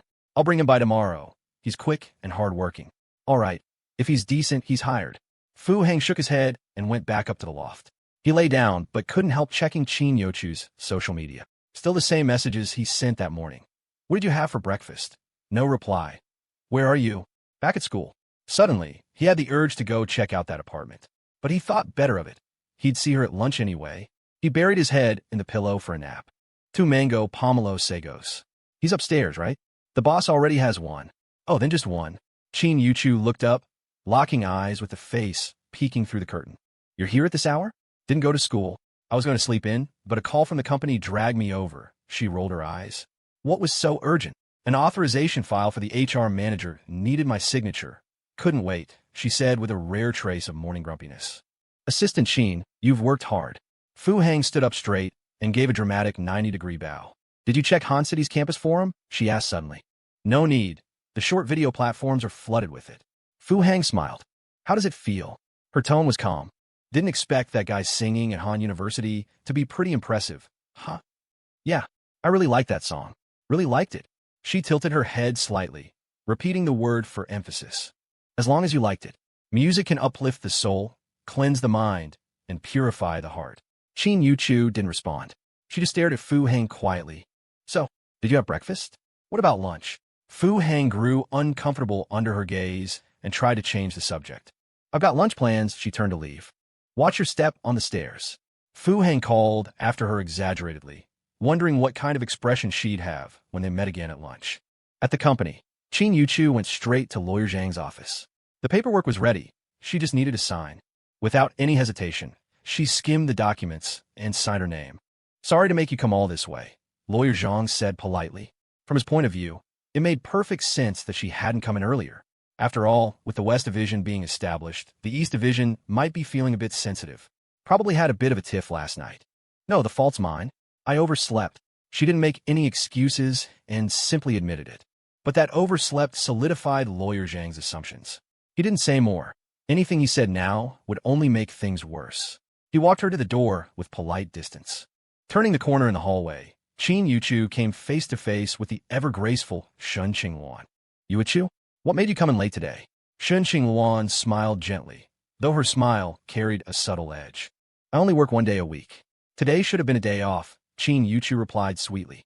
My bad. Making you come in again. Just doing my job. That's what assistants are for. But congrats, Sister Qingluan. One more step and you're practically vice president. I'll be counting on your support in the future. I'm just an intern. You flatter me. The two passed each other. Shen Qingluan kept her warm smile, but her thoughts were calculating. With control over company personnel decisions, her influence had grown significantly.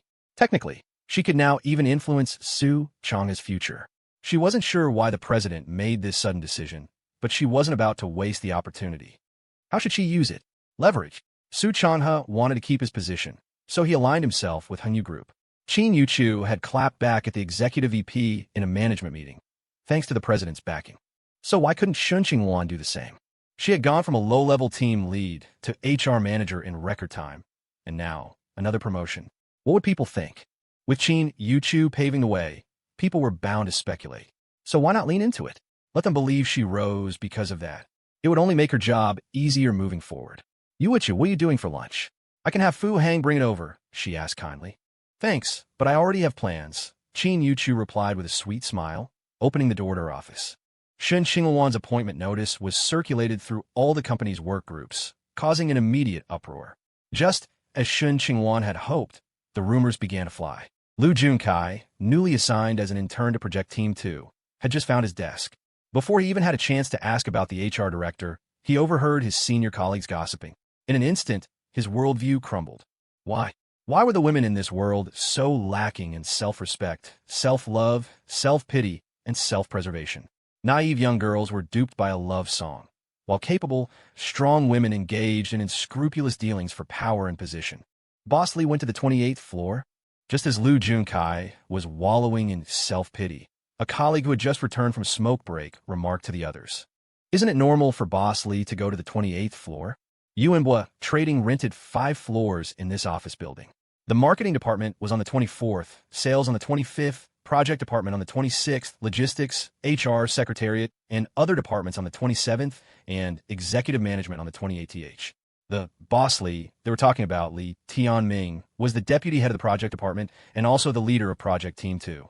Strictly speaking, he had his own office on the 28th floor, albeit a small one. Why small? Well, he was a deputy, so Li Tianming rarely went to the 28th floor, preferring to stay on the 26th with the Team 2 members, which was seen as a way of being approachable. He was summoned by Assistant Chin. I was right beside him in the break room. Assistant Chin called him personally. Holy crap, what's going on? Yesterday, she ripped into the project department head, and today, she's meeting with the deputy head. News of Qin Yuchu directly confronting everyone in the meeting was impossible to suppress. It had spread by the end of that morning's meeting. Add to that Director Shen's HR appointment powers. Is the company about to undergo a major shakeup? What projects do we in Team 2 have ongoing? The leader of Team 2, also listening to the gossip, instantly caught a crucial point. Team 2 had been suppressed for so many years. Could this be their chance to make a comeback? They're all here. A colleague reacted quickly, opening a document that listed various data. Clearly, for Yuanbua to have reached its current scale, its employees possessed a fundamental level of competence. The Team 2 leader quickly scanned it, his eyes narrowing slightly. He was familiar with all these projects, but they were all marginal, inconsequential ones. What about unapproved ones? Mostly the same, given our previous situation. Except, another colleague suddenly paused, looking at the others. The down jackets? The Team 2 leader asked tentatively. I have the project proposal here. A colleague hurriedly opened his computer. But this project has been rejected 3 times already. The down jacket project was one Li Tianming had spearheaded. He had put a lot of effort into it.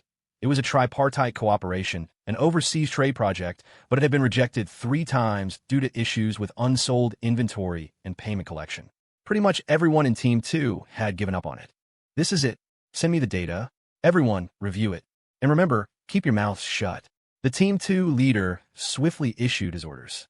In the workplace, especially in a large company, no one was a pushover. Without some astuteness, you'd have been eliminated long ago. Half an hour later, Li Tianming, the deputy head of the project department, returned to the 26th floor, his face beaming with excitement. The down jacket export project was officially approved. In 2 days, Junkai had experienced several major ups and downs. Now, though dazed, he was full of fighting spirit. He had just joined Project Team 2, and now they were about to make a comeback? If he wasn't the chosen one, what was he? Even the deputy head of the project department had joked that he was a lucky charm and told him to perform well. It seemed there wouldn't be much problem staying on after his 3-month internship. Since Director Shen was the president's person, could he perhaps try to contact Junior Yuchu? How much worldly wisdom could someone in music possibly have?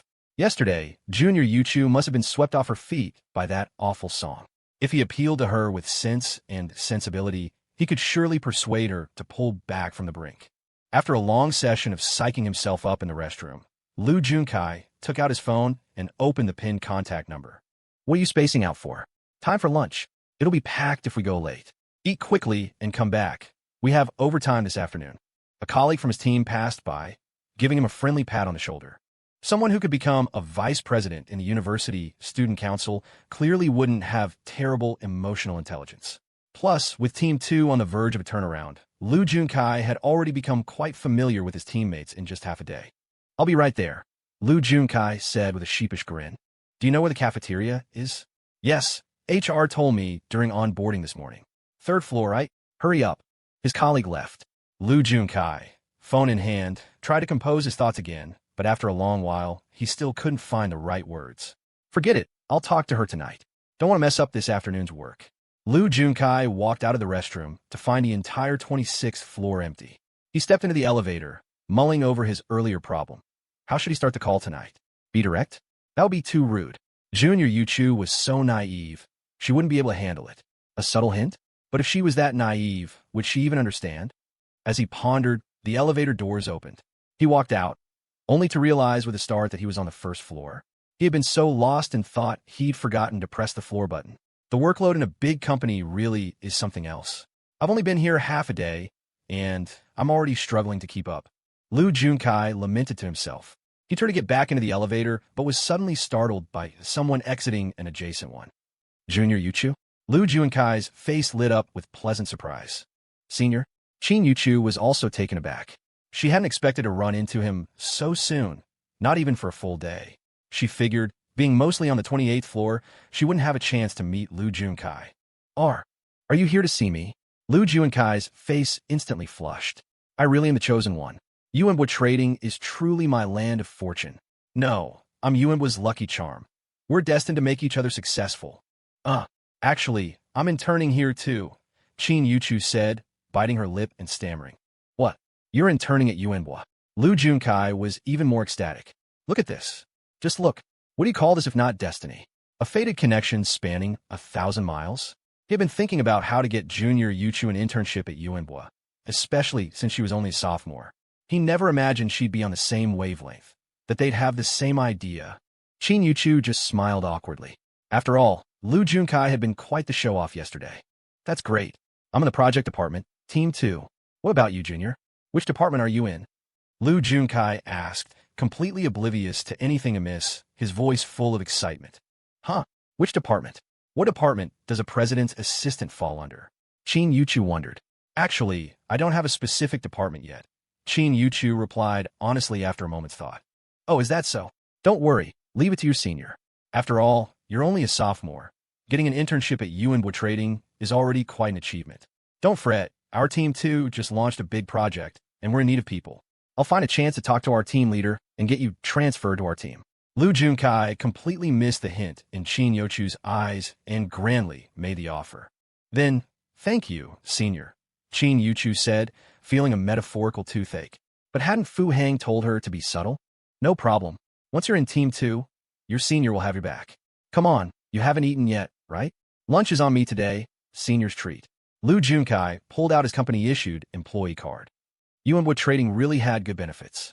The intern pay wasn't high, but they covered meals for interns. I actually have lunch plans, Qin Yuchu said with an embarrassed smile. Lunch plans? It was only then that Junkai noticed something, his gaze sweeping over Qin Yuchu's attire. Oh, my God, was this Qin Yuchu? A blazer, a pencil skirt, black stockings, and stiletto heels? Are you meeting Leilu?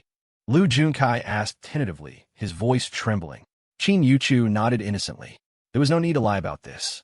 Just as he thought. Junkai looked like he was about to explode, his eyes turning red. Junior, listen to me, this Leilu guy.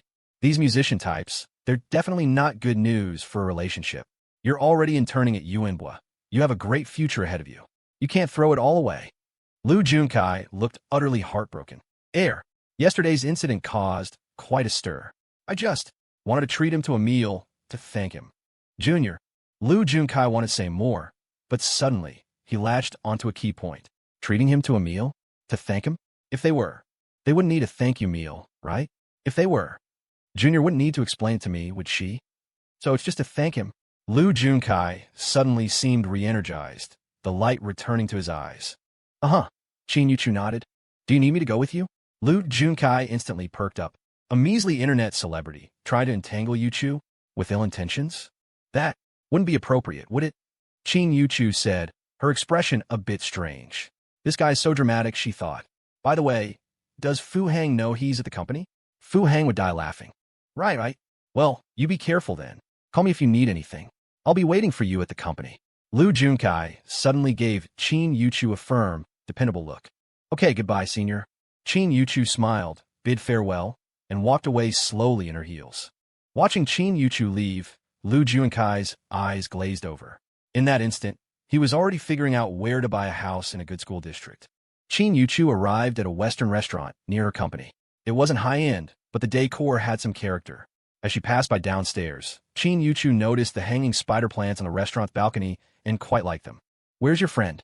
Arriving at their reserved table, she found Leilu already there, but he was alone. Sorry, my friend. Something came up last minute, and he can't make it. I just found out too. Leilu looked extremely awkward. Just 10 minutes ago, after arriving at the restaurant, he had asked about Fu Hang, only to learn he wasn't coming. Yuchu frowned, standing there quietly. I'm sorry, he really did promise to come. Next time, I'll definitely make sure he's here next time. It's okay. I still want to thank you for yesterday. I really love that song. Yuchu said with a sweet smile, sitting down. I'm glad you liked it.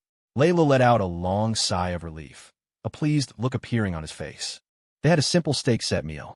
Yuchu ate attentively, her movements slow and graceful. She occasionally chatted with Leilu, mostly about amusing anecdotes from his live streams. Leilu ate with extreme care, his movements very restrained, as if he were dining with an important dignitary. Whenever Yuchu spoke, he would put down his knife and fork to listen attentively, only picking them up again after she finished. Yuchu, did you see yesterday's video? Leilu finally asked tentatively after a long silence. I didn't expect to suddenly become famous. I'm a little overwhelmed, Yuchu said, looking up, a hint of reproach in her eyes. Sorry, I wasn't thoughtful enough. Please don't do that again. I'm not used to being the center of attention. Yuchu, you're so outstanding. Leilu didn't finish a sentence, silenced by Yuchu's pitifully endearing gaze. Okay, I'll be more careful in the future.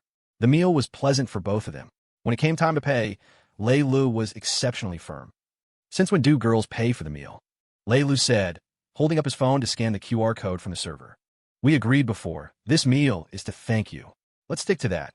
Yuchu said, sitting quietly without trying to grab the bill. You agreeing to have dinner with me is reason enough for me to thank you. Leilu opened his phone and successfully scanned the code to pay.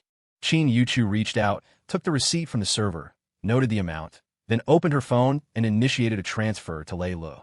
Yuchu.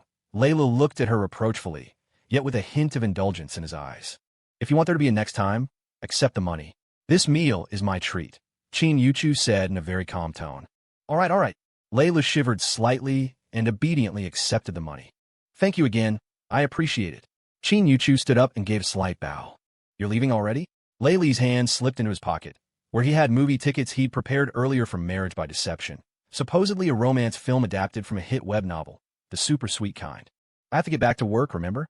I'm an intern, Yuchu said with a sweet smile. Then I'll walk you. Leilu let go of the movie tickets and quickly stood up, but he froze before taking a step.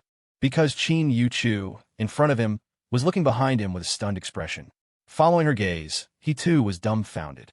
Behind them, the door to the private room with the balcony, the one with the hanging spider plants, was opening. His life mentor, Fu Hang, was emerging with a stunningly beautiful woman. And this woman, whose beauty and attire were top-notch, had one hand resting intimately on his mentor's arm. Mentor is so damn loyal. Leilu was almost moved to tears. To help me pursue Yuchu. He'd actually go this far? Fu Hang was utterly speechless. Perhaps driven by some mischievous excitement earlier, he had arrived at the restaurant early after receiving the address from Leilu. Today was Shen Qingluan's first day after her promotion. She probably wanted to reinforce her approachable image, so she went straight to the cafeteria, refusing Fu Hang's offer to bring her food. But what Fu Hang hadn't expected was to run into Li Weiyang the moment he entered the restaurant. The instant he saw her, his phone rang. It was a text message. Are you free for lunch? Want to eat together? Are you psychic? Li Weiyang's face lit up with immense surprise, holding up her phone, which displayed her chat history with Fu Hang. It's telepathy, Fu Hang replied with a profound smile, though internally he was cursing a storm. But what could he do? Was enjoying a meal, and some drama more important than work? This client paid double after all, even though this returning guest stats on her first day back yesterday had already hit 23%. Hadn't she just gotten divorced? Shouldn't there be a cooling off period? The meal in the private room was very peaceful. The two of them barely spoke, only occasionally meeting each other's eyes, sharing a mutual understanding and enjoyment of the tranquility. Then, Li Weiyang suggested going for a walk downstairs to the park where they had reunited. What could Fu Hang say? It was a client's request. He stood up and opened the door. The very thing Fu Hang had prayed a million times wouldn't happen, happened. Just like that, with no fuss, no surprise. For eyes met. Two pairs locked in a gaze. You are. Li Weiyang was also extremely surprised, looking at Qin Yuchu, then at the sunny boy standing opposite her. Qin Yuchu, what a coincidence. We meet again. And Mr. Fu is here too. Qin Yuchu replied very appropriately. What a coincidence. Fu Hang managed a strained smile, only to meet Lei Li's tearfully grateful gaze. I saw your video.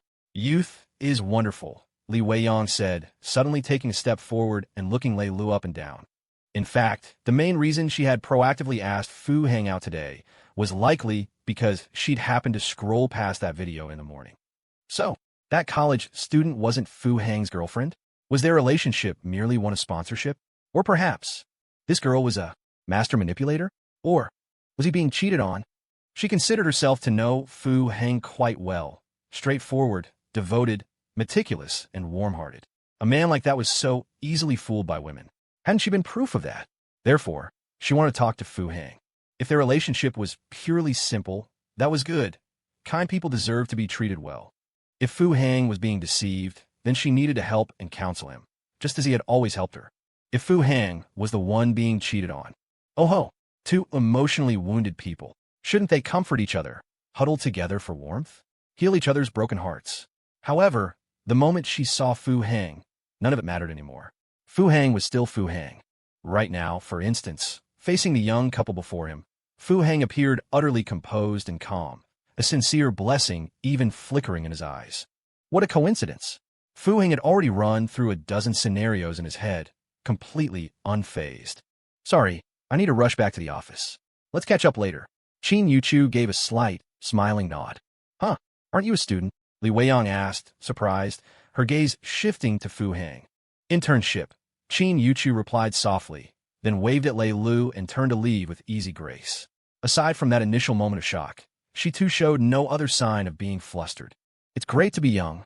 Li Weiyang linked her arm through Fu Hang's, gazing at the youthful figure and inevitably thinking of that video.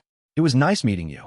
You have good taste, and your song was excellent too, Li Weiyang said, turning to smile at Leilu before walking out with Fu Hang. Leilu watched them leave, feeling an overwhelming urge to drop to his knees and kowtow. With a master like him, what more could he ask for? He swore to dedicate his life, toiling tirelessly, to serve his master. Business at the milk tea shop was slow as usual. The server, Xia Xiaofeng, was slouched boredly over the counter, idly boasting about the boss's great achievements to a fellow townsman who was coming for an interview tomorrow. The distinct click-clack of small heels approached. Xia Xiaofeng plastered on a smile and looked up, his expression brightening instantly. Boss lady, you're here. The usual mango pomelo sago. I just ate, so I won't drink now. I'll grab one to go when I leave. Qin Yuchu smiled politely, but headed straight for the second floor. The boss isn't up there. I know. I'm just taking my lunch break. Her light voice drifted down from upstairs.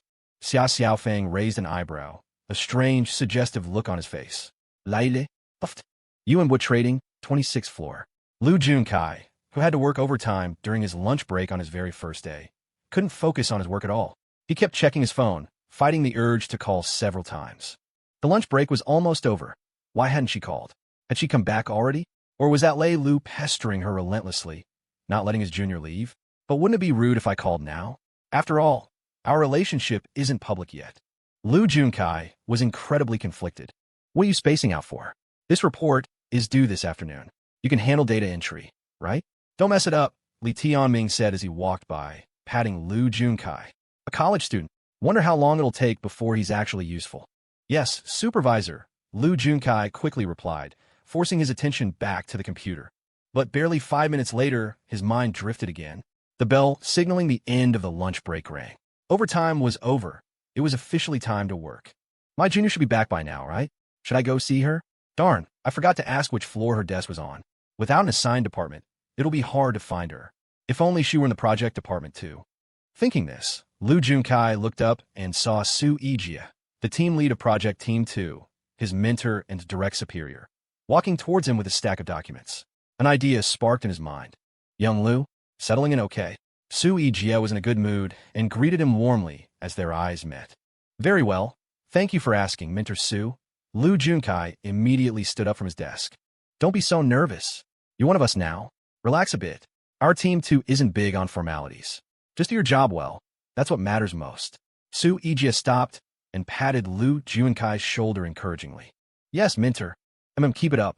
Mentor? Seeing Su Yijie about to leave, Lu Junkai plucked up his courage and, encouraged by the pleasant atmosphere, called out to him. I'd like to ask you for a favor. Lu Junkai took a deep breath. His mentor was being so polite, and the supervisor also seemed to hold him in high regard. He figured they valued him and had recognized his talent. Bringing it up now, it wouldn't be too presumptuous, would it? Oh, what is it? Towards this lucky charm, as the supervisor called him, Su Yijie was quite indulgent. Good news always lifts the spirits, after all. Well, it's like this. I have a junior from university who's also interning here at Yuanbua, but she hasn't been assigned to a specific department yet. We have that big project coming up, right? I was wondering if we could transfer her to our team too. Don't worry, she's a great student and definitely capable of handling the work. If push comes to shove, I can help her out too. Lu Junkai blurted out his request in one breath. Su Yijie frowned almost imperceptibly. The way he put it, it's his first day, and he's already asking for this? Are all college students these days so thoughtless? However, it was true that Team 2 would be very busy. All right then, give me her name, and I'll ask HR about it later. Su Yijie sighed faintly. She's just an intern, anyway. Consider an advance reward for our lucky charm. What if she's another lucky charm? After being suppressed for so many years, their luck had turned the moment this kid showed up. Whether it was superstition or not, it was better to believe it. Thank you, Mentor. Her name is Qin Yuchu. Lu Junkai clenched his fists excitedly and announced Qin Yuchu's name loudly. Silence. Dead silence. The usually bustling office area fell utterly quiet after Lu Junkai shouted the name, as if time had frozen. Everyone stopped what they were doing. What's wrong? Lu Junkai was stunned, genuinely frightened by the scene. This was too strange. Did his junior offend someone important in the company? Was she a taboo subject? Is that why she hasn't been assigned a department yet? You're from Hanqing University? School of Finance. The question came from Li Tianming, the deputy project supervisor, who was standing nearby. He only knew Lu Junkai was an intern and hadn't had a chance to look at his detailed file. Yes. Lu Junkai quickly turned and answered earnestly. The junior you mentioned, is she Qin Yuchu, a sophomore from your School of Finance? Li Tianming continued. Yes. Sweat started to bead on Lu Junkai's back. Did his junior really offend someone? It couldn't be my direct superior, Supervisor Li, could it? Transferring her to Project Team 2. Was that your idea or hers? A strange smile appeared on Li Tianming's face. I wanted to recommend her. After all, she's my junior. Lu Junkai's toes curled, but the memory of her senior, under the setting sun, made him stand tall. They say men of old would risk everything for a beautiful woman. Today, Lu Junkai, will take the heat for you. Don't worry, junior. Your senior will definitely protect you. Does she know about this herself? This question came from Su Yijie, the team lead. She'll definitely agree. Our team too is so united and harmonious. And now that we'll also have assistant Qin support, under the leadership of Supervisor Li and team lead Su, we're bound to soar. Lu Junkai tried a little trick. Flattery never fails. And this was the time to butter up the bosses. Dwek. Team lead Su Yijie patted Lu Junkai heavily on the shoulder 3 times, then walked off with his documents. Damn it, I thought he was a lucky charm, but he's a jinxing pig. Have Hanqing University's admission standards dropped so low? Who the hell hired this guy? How did this blockhead even make it a senior year? No, it can't be the university's fault. After all, that same university produced a sophomore prodigy. Those 3 pats seemed like a signal. The office instantly buzzed with activity again. Everyone returning to their tasks, as if the previous scene had never happened. Lu Junkai was dumbfounded. What was going on? Watching his mentor walk away, he turned his gaze to Li Tianming, only to find that Li Tianming had also lowered his head and resumed his work, no longer paying him any attention. Wait, so what's the verdict? Is my junior's transfer a go or not? Is it hard to get into grad school at your university? A colleague from the next desk asked curiously. What? Lu Junkai couldn't follow this leap in logic. I think you should consider grad school. the colleague suggested with utmost sincerity, then turned to discuss work with other colleagues, ignoring Lu Junkai completely. Even the most imaginative person wouldn't speculate about Lu Junkai and Qin Yuchu's relationship, and wild ideas like Project Team 2's turnaround being due to Lu Junkai were completely out of the question. Why had Qin Yuchu become Assistant Qin? Everyone knew the reason. It was an unspoken understanding. Until the end of the workday today, no one had spoken to Lu Junkai about Qin Yuchu again. His colleagues' attitudes towards him hadn't changed noticeably, but he always felt that when people from Project Team 2 looked at him, there was something extra in their eyes. Pity. So this is the milk tea shop you invested in. Li Weiyang and Fu Hang walked into Sweet Dew milk tea side by side. Li Weiyang seemed to be in a good mood, her face full of curiosity as she looked around. Just a little something I'm dabbling in. A faint smile played on Fu Hang's lips, but inwardly, he heaved his 34th sigh of exasperation for the day. Dinner was one thing, but then a stroll in the park? And not just any stroll. She kept accidentally brushing her arm against mine. Haven't you just gotten divorced? What happened to your traditional decorum? Your reserve? Your bashfulness? The dignity expected of a lady from a prominent family? Do you seriously feel no compunction? No need for a cooling-off period? Not even a little time to yourself? After putting on a full performance in the park worthy of a melodramatic romance, all deep affections and stolen glances, Li Weiyang suddenly suggested visiting Fu Hang's new milk tea shop. Doing market research in person now? Are we? And you still call it dabbling? The decor is nice, though. The shop has a cozy feel. Li Weiyang stood in the center of the store, carefully looking around. After meeting the gaze of the server, Xia Xiaofeng, she smiled politely yet warmly. Xia Xiaofeng nodded awkwardly and gave a slight bow, his gaze shifting uneasily towards Fu Hang. But Fu Hang's attention was entirely on Li Weiyang, completely missing Xia Xiaofeng's very telling glance. What would you like to drink? Fu Hang pulled a napkin from the dispenser on the table and meticulously wiped the already spotless surface, motioning for Li Weiyang to sit. What's your specialty? Li Weiyang tilted her head, clearly appreciating Fu Hang's thoughtful gesture. Mango pomelo sago. Mango pomelo sago, it is then. Li Weiyang sat down, still examining the details of the decor. Without turning around, Fu Hang made a gesture to Xia Xiaofeng. What's upstairs? Private rooms. Li Weiyang noticed the drawn curtain on the loft level. To be honest, the curtain looked cheap and seriously detracted from the overall layout and aesthetic. It's a storage room. Xia Xiaofeng, his nerves on high alert, practically shouted the answer before Fu Hang could speak. A storage room? Li Weiyang was surprised and also startled by the server's jumpy demeanor. Fu Hang looked at Xia Xiaofeng with suspicion. Li Weiyang was also looking at him now. Xia Xiaofeng lowered his head, fine beads of sweat appearing on his forehead. Xia Xiaofeng was genuinely nervous. What is going on? Why has the boss suddenly brought another stunning woman here? And this one carries herself like the queen inspecting her domain. Seriously, boss, couldn't you have given me a heads up? Even a text would have been fine. I'm just a single guy who's never even been in a relationship. I can't handle situations like this. You don't seriously not know that there's someone else lying upstairs in the loft, do you? Using this as a storage room? Seems like a waste, doesn't it? Li Weiyang hesitated for a moment, then stood up as if to go upstairs. It's very messy up there, it hasn't been tidied up. 2 disposable cups blocked Li Weiyang's path. It was lemonade brought out by Xia Xiaofeng. Boss, have some water first. Xia Xiaofeng tilted his head, shooting Fu Hang a look full of winks and nudges. Fu Hang keenly caught this very expressive glance, but he didn't understand it. I just took over, so I haven't had time to tidy up upstairs yet. Fu Hang instinctively pushed the lemonade towards Li Weiyang. Your server. He's certainly well-trained. Li Weiyang gave the lemonade on the table a strange look. What kind of milk tea shop also served lemonade?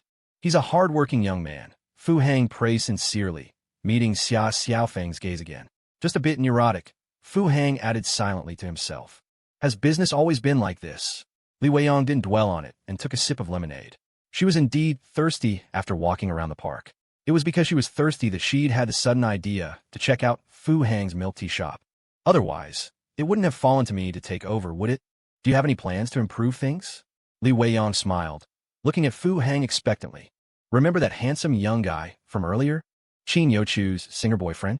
He's probably not her boyfriend yet, I suppose, Fu Hang explained, as if compelled by an unseen force.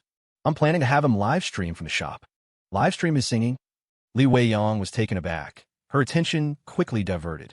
The kid's already a minor internet celebrity, Fu Hang said with a raised eyebrow. That might actually work. They're generating a lot of buzz right now, especially around the local university town. How did you come up with that? Is he willing to do it? Starts tonight. Fu Hang flashed a confident smile. You had to project a different aura for different clients. Otherwise, what was the point of painstakingly crafting a persona? With Shen Qingluan, he was the timid, insecure game booster and part-time delivery guy. With Li Weiyang, he was the unambitious, incapable, yet overly confident playboy investor. Starting today? But Yesterday's incident, you didn't orchestrate that, did you? Li Weiyang's thoughts raced, and a bold suspicion suddenly struck her. Otherwise, it wouldn't make sense for them to cause a stir yesterday, and for you to have him here today, right? If that's true, this marketing ploy is terrifying. Does Fu Hang really have that kind of strategic ability? Just a happy coincidence, Fu Hang said, meeting Li Weiyang's sparkling eyes and forcing himself to explain. Damn it, this woman is really different after her divorce. When I used to talk to you about investments, you wouldn't even bat an eye, okay? I was just reciting lines. Why are you so attentive and sharp now? Strictly speaking, yesterday's incident was sort of orchestrated by me. But that wasn't my goal, was it? Driving traffic? Increasing sales? Boosting performance? Are you kidding me? I was doing it to cultivate target customers. Increasing sales. Boosting performance. Damn, why does that sound so awkward coming from me? Li Weiyang didn't say anything further, lowering her head to slowly savor her milk tea, but her heart was stirred once more. Why had she so decisively chosen to flash marry Wang Haitao before? Was it for money? Perhaps that was part of it, but only a part. Her family background was good, so her perception of money wasn't as desperate as Shen Qingluan's. Another reason she had unhesitatingly chosen Wang Haitao back then was the confidence and assertiveness he exuded. Women are naturally drawn to strength, and sentimental women even more so. But what Fu Hang was displaying now was a side of him she had never encountered or paid attention to before. With his kind of marketing strategy and planning, Fu Hang was definitely not the good-for-nothing wastrel who lived off his family's money, idled his life away, and only knew how to chase after women all day. Yes, that was precisely the persona Fu Hang had previously established with Li Weiyang. Rich, but not exceedingly so, had time, was very considerate, but lacked ability, ambition, vision, and drive. You've really changed. Li Weiyang looked up, her nose crinkling with a hint of slyness. Had she overlooked his good qualities before? Or was it because of her that he'd had this epiphany, turned over a new leaf, and strived to improve? She'd previously thought Fu Hang was hands-on with everything simply because whatever he gave, he delivered it himself, even takeout. But now, he was personally doing market research. Huh, have I? Fu Hang's internal alarms blared. That look in her eyes was seriously off. Was this what double pay got you? The workload really wasn't comparable to a normal hourly wage. Looking at this situation, he wouldn't be earning this money for long. Li Weiyang didn't say anything more, silently watching Fu Hang with a straw in her mouth, her tongue idly tracing circles on it. Fu Hang's fist clenched. He blushed and turned his head away, trying to avoid her gaze. Damn it, the double pay wasn't going to end today, was it? Could he even pass this performance review? No way. He had to find a way to give her a buff. Otherwise, before he could even make a move, this divorced woman would stack debuffs on herself and take herself out. The crisp sound of footsteps came from behind, the distinct click-clack of high heels on a wooden staircase. Li Weiyang, who had been sitting opposite him with an intense, almost smoldering gaze, instantly widened her eyes. The eyes that seemed soft and alluring a moment ago now sparked with fire.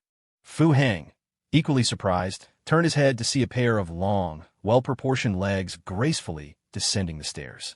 Yuchu, what are you doing here? Fu Hang was genuinely shocked. Lunch break. Yuchu smiled politely at Li Weiyang and casually picked up Fu Hang's mango pomelo sago, which he had already taken a couple of sips from. Talk later. I'm going to be late. Before Fu Hang could say anything more, her heels clicked sharply and rapidly as she hurried towards the door.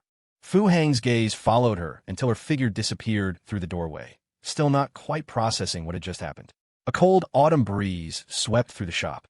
Fu Hang shivered abruptly and noticed the grim face opposite him. Fu Hang opened his mouth, completely unable to keep up with the unfolding drama. Li Weiyang said nothing, simply stood up and walked upstairs. Fu Hang instinctively raised a hand, unsure whether he should stop her.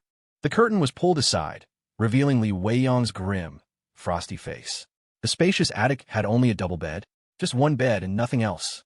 With such a setup, there was very little room for imagination.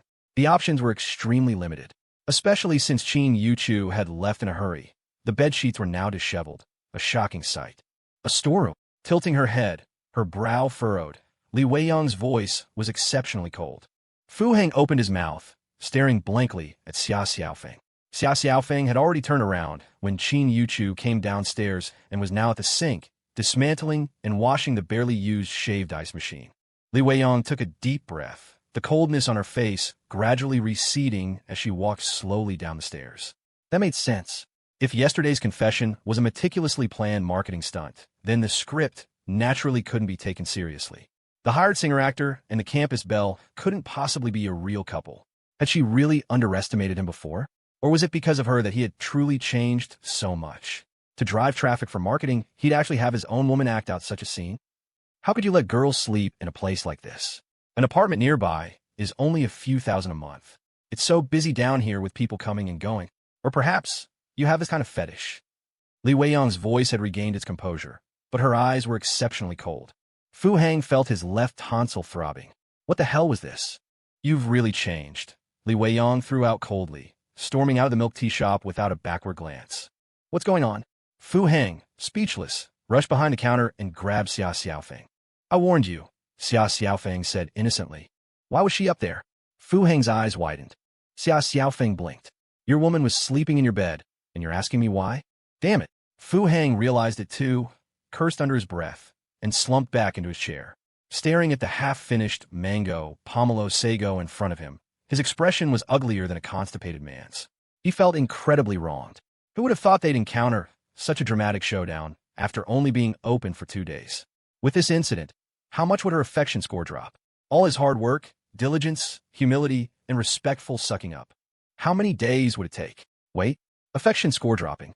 Fu Heng's gaze fell back on the half-empty mango pomelo sago, lingering on the lipstick-stained straw. Just a few minutes ago, an agile tongue had been swirling around it. Holy crap, Yuchu was something else.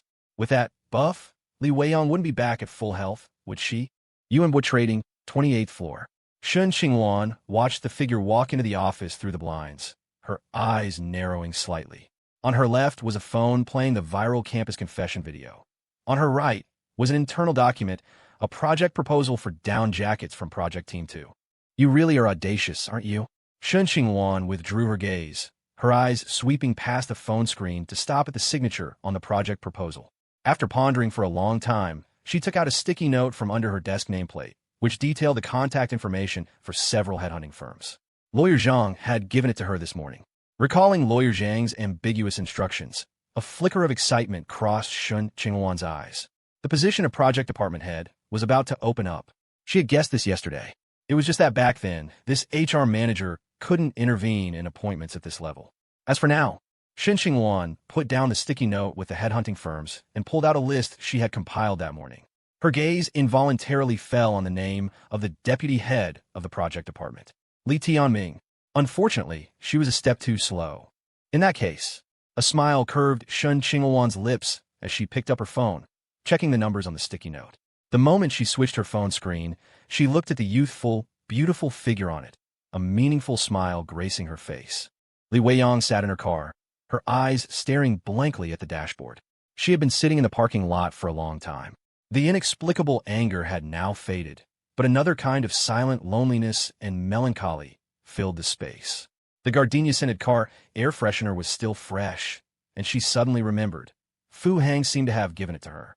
Simply because they had passed a mall one day, a store was playing gardenia in blossom, and she had casually remarked, "Is it really that fragrant?" The next day, she received this car air freshener. That man was always so meticulous, so thoughtful. Leaning back tiredly in her seat, she suddenly felt she was quite ridiculous. It had only been a few days since her divorce, yet now her mind was full of another man. Strictly speaking, did she have any reason to be angry? Did she have any standing to be furious? No. She was the one who had dumped him to marry Wang Haitao. And after she left him, rejected him, was it wrong for him to meet other women? Looking at his changes now, where did these changes come from? Wasn't it because of her heartlessness back then? She habitually glanced at her phone again. There was still no activity. Li Weiyang felt even more dejected. Just like Wang Haitao. After she discovered his affair with his secretary, there wasn't a single word of explanation. A college student, What did she, a divorced woman, have to compare with a college student? Keep it simple. The way you talk, keep it simple.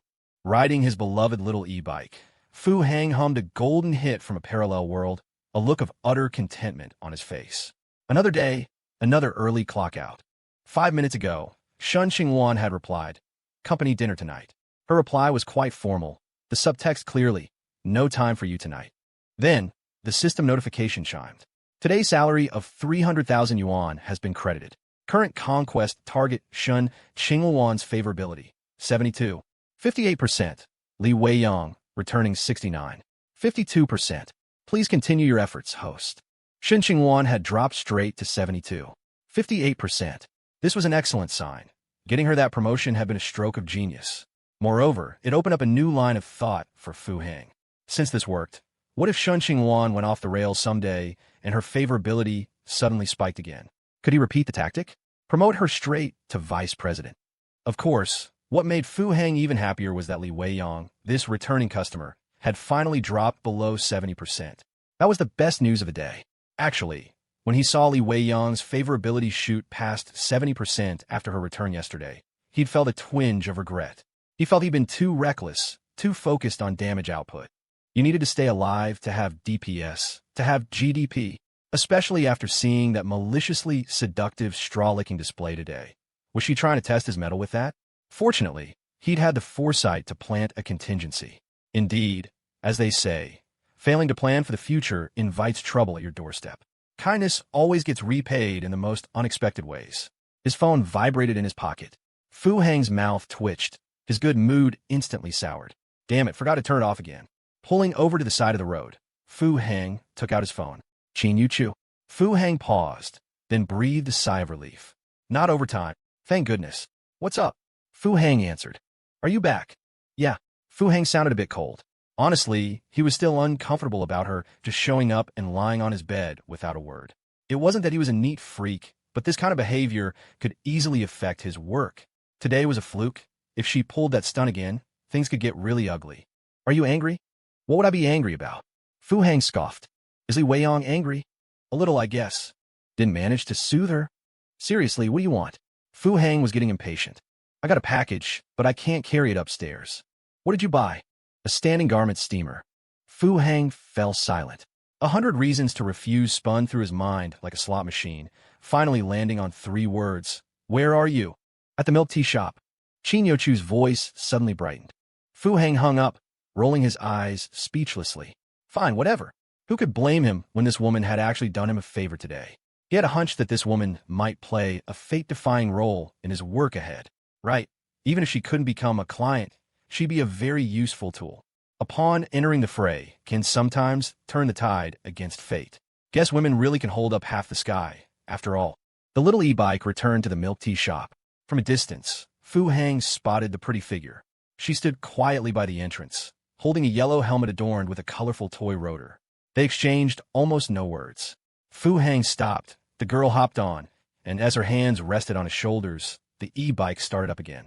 Their seamless coordination made Xia Xiaofeng, who was peeking from behind the counter, raise an eyebrow. 2 pale yellow helmets swayed in the wind, the toy rotors on top spinning merrily, as heartwarming to passers-by as the radiant smile on the girl's face. Fu Hang, gripping the handlebars, remained impassive until the hands on his shoulders moved to wrap around his waist. A flicker of unease crossed his face. Where'd you get your helmet? Fu Hang asked, just to say something. Bought it. Like it. Childish. Fu Hang rolled his eyes, but the next moment he slammed on the brakes, stopping in the middle of the road. The sudden stop jolted them together. Yuchu let out a soft, reproachful humph and was about to complain when she saw Fu Hang, head tilted upwards, abandon the e-bike and dash across the road. The e-bike toppled over, and an unprepared Yuchu tumbled to the ground. Scrambling up, she looked up to scold him, only to see his sprinting figure leap into the air, clearing the green median strip in the middle of the road. Yuchu finally sensed something was wrong and followed Fu Hang's upward gaze. The next moment, her heart nearly leaped out her throat. A child? Across the street, dangling from the outside of a 7th-floor balcony, was a child. The child was tiny, no more than 2 years old by the looks of it, toddler-aged. Right then, the child was hanging completely suspended outside the balcony, little legs dangling, tiny hands desperately clutching an externally mounted clothes rack, about to fall at any second. This was the 7th floor. Fu Heng vaulted over the median, completely disregarding how shockingly fast he was moving. His eyesight was far superior to Qin Yuchu's. The instant he saw the child, he knew it wouldn't be able to hold on for more than a few seconds. Dodging a speeding car, Fu Heng's gaze scanned rapidly ahead. His eyes narrowed. Fu Heng accelerated again, leaped onto the roof of a parked car, and used the momentum to grab onto the security bars of a second-floor window. With a powerful pull, he hauled himself up and grabbed the railing of a third-floor balcony. Ah! Qin Yuchu's scream came from behind. Fu Heng, having just steadied himself, looked up to see a small dark shape plummeting from above. Too late. The child had lost its grip. Fu Heng's pupils dilated, adrenaline surged, and for an instant, the scene before him seemed to slow down. His eyes scanned rapidly, his mind already calculating. 3, 2, 1. Fu Heng launched himself forward, eyes glued to the falling child above, his peripheral vision locking onto an air conditioning unit mounted outside the 3rd floor. Qin Yuchu had just scrambled over the median strip and instinctively looked up, only to see the child's hand slip, its small body falling helplessly. Despair flashed in her eyes, tears welled up instantly, and she screamed hoarsely. But before her scream died down, she saw the rapidly climbing figure lunge out and grab for the falling child. He caught it. Qin Yuchu's eyes trembled. But what good would catching it do? That was the 3rd floor. In an instant, Qin Yuchu's mind went blank. Catching the child, Fu Heng felt a sliver of relief, his left hand firmly gripping the exposed copper pipe of the AC unit. His leaping body shuddered slightly, but the next moment, Fu Heng cursed inwardly. He decisively let go with his left hand. The feel of it in his left hand was unreal. The AC unit wasn't secured. If he held on, he and the child would still fall, taking the entire unit with them. His body tumbled erratically through the air as Fu Heng began another mental countdown. 3, 2, 1. The instant he landed on the car roof, Fu Heng tossed the child slightly upwards, just enough to counteract its downward momentum. Crash! A loud thud echoed as Fu Heng slammed heavily onto the roof of the parked car. May the Earth Mother protect you. May the holy light be with you. Fu Heng kowtowed repeatedly to the system in his heart. If it weren't for this freakish physique, if not for his grandmaster-level reflexes and explosive power, both he and the child would have been goners. Fu Heng lay sprawled on the car roof, coughing hard to catch his breath after the jolt. He gently lifted the child in his arms, meeting a pair of big, dark, glistening eyes. Pure, clear, full of confusion and curiosity. Clearly, the child hadn't understood what had just happened. A smile spread across Fu Heng's face as he struggled to sit up. But then, out of the corner of his eye, he saw a phone raised in the distance. He jerked his head to the side, using the child to shield his face. Damn it! He hadn't had time to think earlier. His actions had been pure reflex. Now, with the child safe, facing the camera, he realized what he'd done. If he was filmed, he could lose his job on the spot. Heroes don't get to be lapdogs. What now? The commotion from the fall was huge. A crowd quickly gathered, and many passing cars pulled over. Fu Heng, head down, was extremely anxious. The joy of saving the child had vanished. The car shook, a shadow fell over him. Someone was climbing up. Are you okay? An anxious voice, tinged with tears, asked. Qin Yuchu? I can't be filmed. Fu Heng thrust the child into her arms and decisively vaulted off the car. The moment he landed, Fu Heng stumbled. After all, he'd jumped from the 3rd floor, landing on his back. Even with the car to break his fall, the force of gravity's acceleration was enough to rattle even a grandmaster. But there was no time to dwell on it. Head down, Fu Heng pushed his way out of the crowd. Countless phone cameras focused on his retreating figure. People were confused. Why was the guy who jumped to save the kid running away? Call the police. A clear, sweet cry pulled everyone's attention back to the car roof, where a stunningly beautiful young woman was yelling anxiously.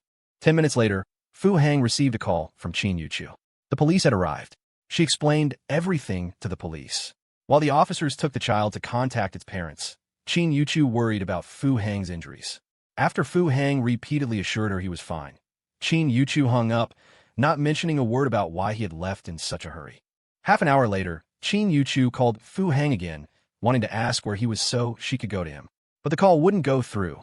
Fu Heng had turned off his phone. Anxious, Qin Yuchu crossed back to the other side of the road, got on her electric scooter, which a passerby had moved to the roadside, and immediately went to the milk tea shop. Of course, Fu Hang wasn't at the milk tea shop. It was only then she realized she didn't even know where Fu Hang lived. She had no way to find him. Then, Yuchu went to the hospitals, asking if any patients had been admitted due to a fall. She searched one after another, not even sparing the small clinics. It wasn't until 9 that night that she received a call from the police, asking her to come to the Hanchang precinct to give statement. A statement? The exhausted Qin Yuchu's eyes widened. Did a good Samaritan act require giving a statement? At 11 o'clock that night, Qin Yuchu left the Hanchang precinct, her expression complicated. After another failed attempt to call Fu Hang, she rushed off to the next hospital. That same night, a video of a delivery guy scaling walls and fearlessly leaping from a third-floor window to save a baby quickly went viral online. Deliverman Hero became an overnight internet sensation, trending at the top of search lists. Fu Hang lay in the bathtub at Yuchu Villa No. 1, carefully scrolling through videos from various angles. He watched each one meticulously, almost frame by frame. This wasn't narcissism, it was fear for his professional persona. After watching videos all night, the anxiety that had gripped him finally eased. Most of the online videos were from after his jump, and because he had deliberately hidden his face, none of them showed it clearly. The most comprehensive video, however, was filmed from a residential building across the street. It started as a girl's selfie. Then the camera person spotted the child dangling from the opposite building and anxiously aimed the camera at the baby. At that moment, a figure wearing a delivery helmet leaped up from below, used a car roof as a springboard, and vaulted onto the second floor. The wide-angle lens captured Fu Hang's entire rescue, but due to the distance, his face wasn't visible. Fu Hang let out a long breath. He replayed the footage of his heroic leap over and over. While thinking this flying dude was incredibly cool, he silently gave it a like and even sent the uploader a carnival gift. His left shoulder throbbed with a dull ache, a minor soft tissue contusion. But Fu Hang was in high spirits. With his constitution, an injury like this would heal in a few days. That night, Fu Hang slept exceptionally soundly. He even had a dream where he was soaring through a bustling city in red briefs and a tight-fitting suit, rescuing people in peril, attracting admiring glances and embraces from countless beautiful women. At 7 in the morning, his alarm clock rang right on time. Fu Hang woke up feeling refreshed and energetic. But before he could even get dressed, his work phone rang. Qin Yuchu? Fu Hang paused, then hesitantly answered the call. Are you okay? The moment the call connected, a delighted voice came through. Fu Hang frowned slightly. The tone was full of delight, but the voice was exceptionally hoarse. I'm fine, didn't I tell you yesterday? Are you really okay? Why would I lie to you? Then where are you? Her voice started to break. At home. For some reason, Fu Hang's voice softened. Why was your phone off? The tearfulness in her voice grew stronger. I was tired, so I turned it off and slept. Silence on the other end, only the sound of soft sobs. Listening to her choked breaths, Fu Hang felt as if his own lungs had been pierced. His breathing became difficult, like air was leaking out with every inhale. Are you really okay? After a long pause, she asked again for confirmation. Really, I'm fine. I was just about to go get you breakfast. What do you want to eat? Fu Hang composed himself and asked gently. Auntie Liang's Jidan Guanbing. Qin Yuchu hesitated for a moment before answering softly. Auntie Liang's. Fu Hang searched his memory for the shop's location. The one opposite the city hospital. All right, I'll deliver it to your company building later. After hanging up, Fu Hang vigorously rubbed his face. Looking at his reflection in the mirror, his expression was exceptionally complex. He sat on the toilet, smoked a cigarette, and idly scrolled through Deliverman Hero videos. Finding no new updates, Fu Hang then tapped on Shen Qingluan's name. Qingluan, time to wake up? A beautiful new day has begun. He hit send, then numbly began his morning routine. Good morning. Shen Qingluan replied 5 minutes later. What do you want for breakfast? Is Jidan Guanbing okay? Yes, that's fine. Thanks for the trouble. Another 5 minutes passed, and Shen Qingluan replied just as Fu Hang was putting on his shoes. Fu Hang put his phone away, glanced at his reflection in the mirror again, and headed downstairs. Fu Hang didn't take his conspicuous delivery uniform. Even though his face hadn't been caught on camera, it was best not to push his luck during this period. If a passerby recognized him, it would be awkward. Besides, his fellow townsman persona seemed to be well established at Shen Qingluan's company. Wearing the uniform or not didn't really matter anymore. Fu Hang made his way down to the basement, staring helplessly at the flashy GT900 in front of him. It was a global limited edition model he'd won in a raffle for a second anniversary event, priced at 33 million yuan. It was the kind of car rental companies wouldn't even take. He didn't really know why, but after getting that call from Yuchu, this car suddenly came to mind. With no other vehicle at hand, he figured he might as well take it. He could just park at the hospital and grab a shared bike from there. Convenient enough. That was how he convinced himself. He placed his hand on the car door. The biometric lock scanned his palm and clicked open, the headlights flaring to life in a sleek arc. On the road, Fu Heng listened to the morning news on the car radio. His expression was distant, emotionless. He didn't even light a cigarette. As he rounded a corner and saw the city hospital up ahead, his eyes scanned the street for Aunt Liang's Jianbing. To his surprise, it wasn't an actual shop, just a roadside stand. Puzzled, Fu Heng's gaze suddenly froze. He saw a figure in the morning light that looked especially desolate. She was still wearing the same tailored suit from the day before. Her cropped pants left her slender ankles exposed, but the sharp professional look did nothing to lift her spirit. She sat slumped on the curb, leaning tiredly against a plane tree, gripping a phone attached to a power bank as if her life depended on it. Her safety helmet, decorated with a plastic dragonfly, lay abandoned on the ground. Fu Heng pulled over, staring blankly at her. It was a hospital. Seeing people like this early in the morning wasn't uncommon.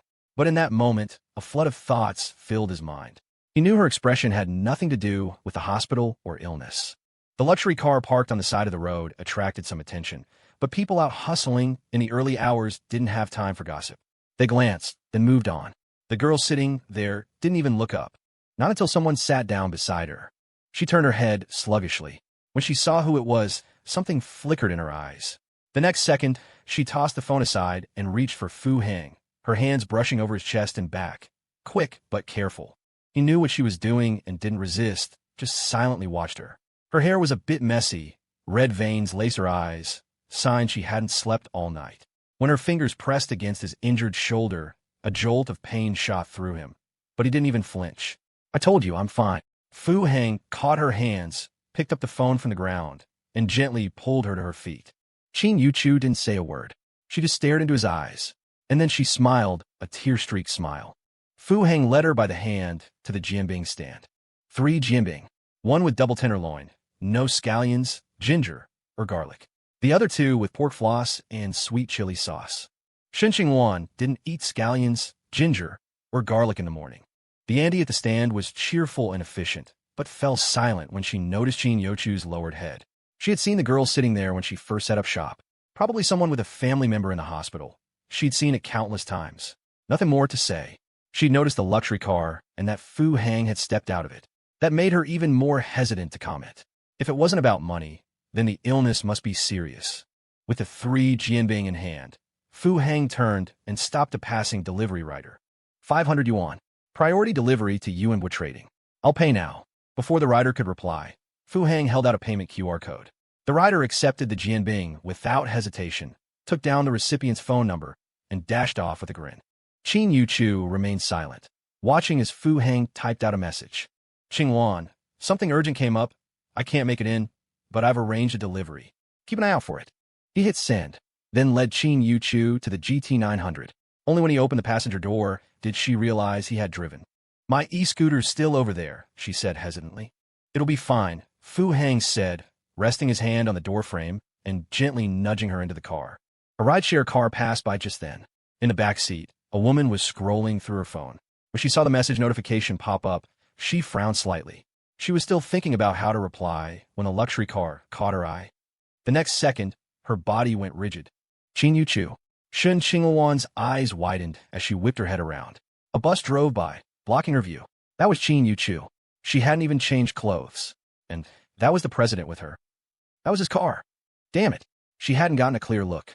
"Stop the car," Shen Qingluan shouted. At the next intersection, there's a light coming up. "Can't switch lanes here," the driver said, glancing in the rearview mirror. Shen Qingluan anxiously craned her neck, but the bus blocked everything. She instinctively reached for the car door, only to find it locked. "Ma'am, that's dangerous," the driver warned, slowing down. Grinding her teeth in frustration, Shen Qingluan had no choice but to wait. It was rush hour, too many cars behind them to maneuver freely. After they passed the intersection, the rideshare finally pulled over. Shen Qingluan bolted out and ran back, but by the time she reached the spot, the luxury car was long gone. Why here, so early in the morning? She muttered, scanning her surroundings until her gaze locked on the entrance to the city hospital. Still in the same clothes. Was it a sudden illness? No, that couldn't be.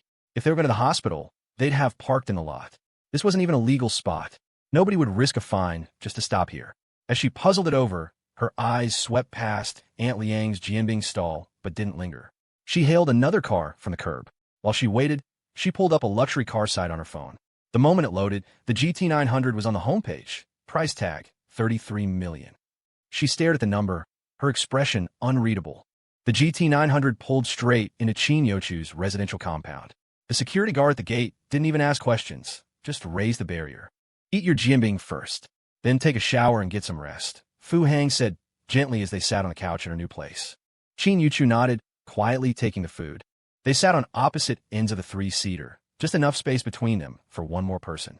In silence, they ate their breakfast. Is the kid okay? Fu Hang finally broke the silence. He couldn't stand the quiet anymore. Yesterday, she'd only said on the phone that the police came and took the child. Nothing more. At his words, Yuchu set down her jianbing and looked at him, conflicted. What is it? Fu Hang asked, alarmed. That kid was taken by human traffickers. A kidnapped child, she said, her voice low but startling. What? Fu Hang was stunned. After the police came yesterday, they tried to contact that family, but couldn't get through no matter what. So, they took the child back to the station. I left after giving them my phone number. Around 9 last night, the police called me. At first, I thought they'd found the family and they wanted to thank me. I told them I was just a passerby, that I didn't know them. Yuchu added hastily, as if suddenly remembering something. And then, Fu Hang ignored her previous interjection. Later, the police asked me to go to the station to give a statement. A statement. Fu Hang was shocked. The child was trafficked. The people living there might have been human traffickers. No, I mean if the child was trafficked, why were they looking for you? Fu Hang's expression grew increasingly odd. They suspected you were a trafficker. Yuchu said meekly, lowering her head. Me? Fu Hang's lips twitched. This twist was so sudden, it nearly threw his back out. Yeah, when they got back to the station, they still couldn't contact that family.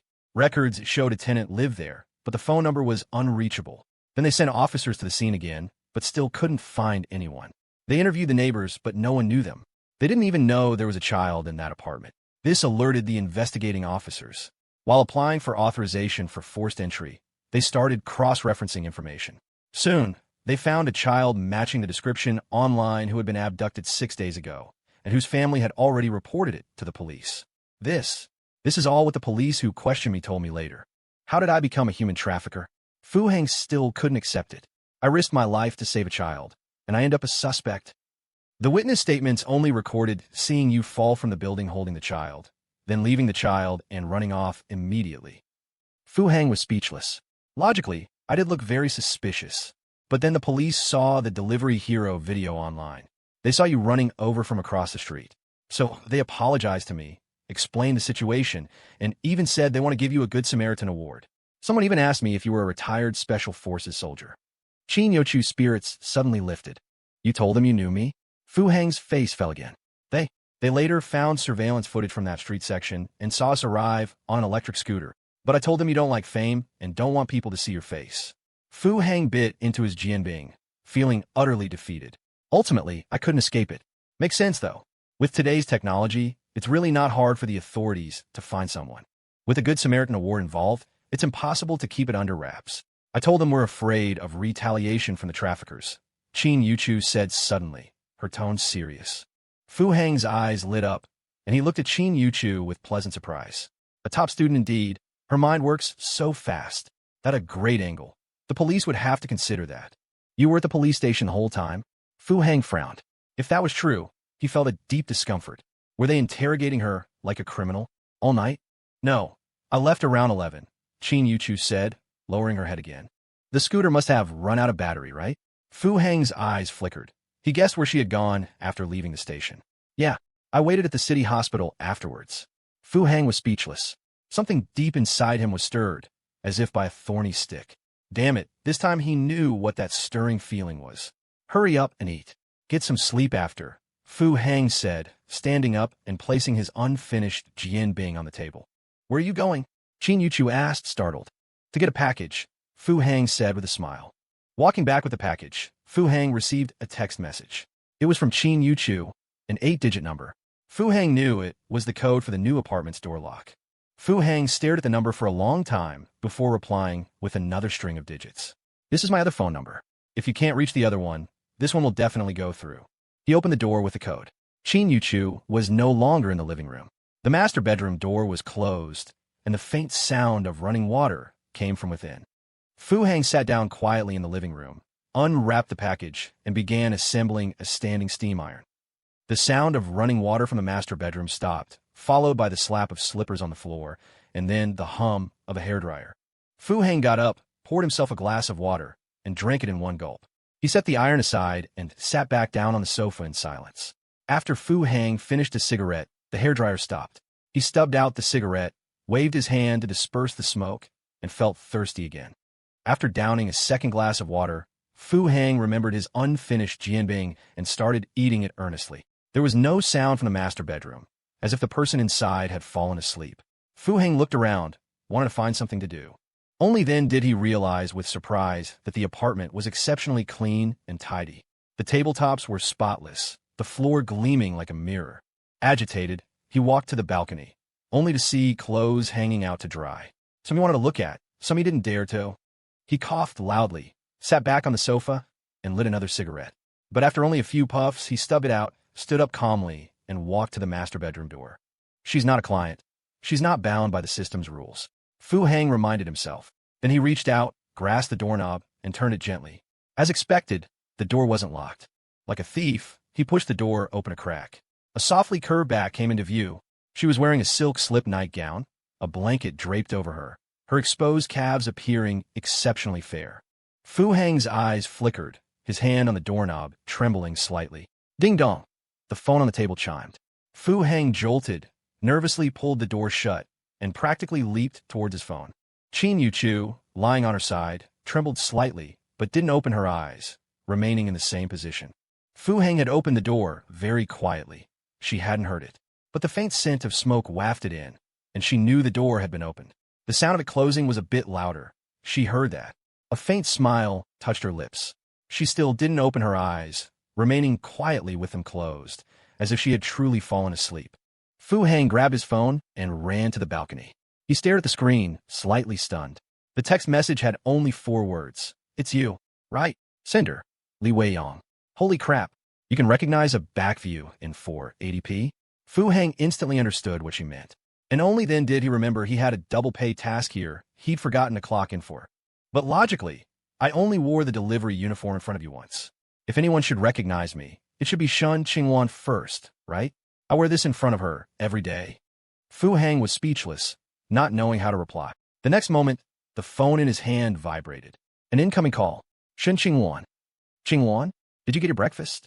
Fu Hang bit his lip as he answered the call. You're hurt. The voice on the other end was filled with concern. No way, I'm totally fine. Something came up last minute this morning. I saw Yuchu. She was holding a baby.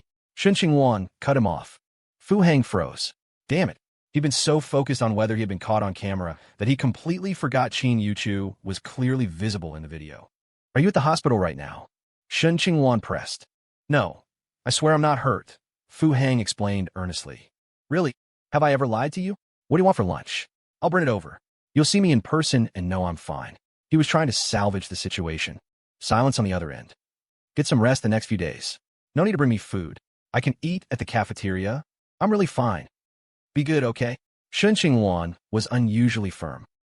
Okay. Fu Hang had to take a moment to adjust his emotions before answering.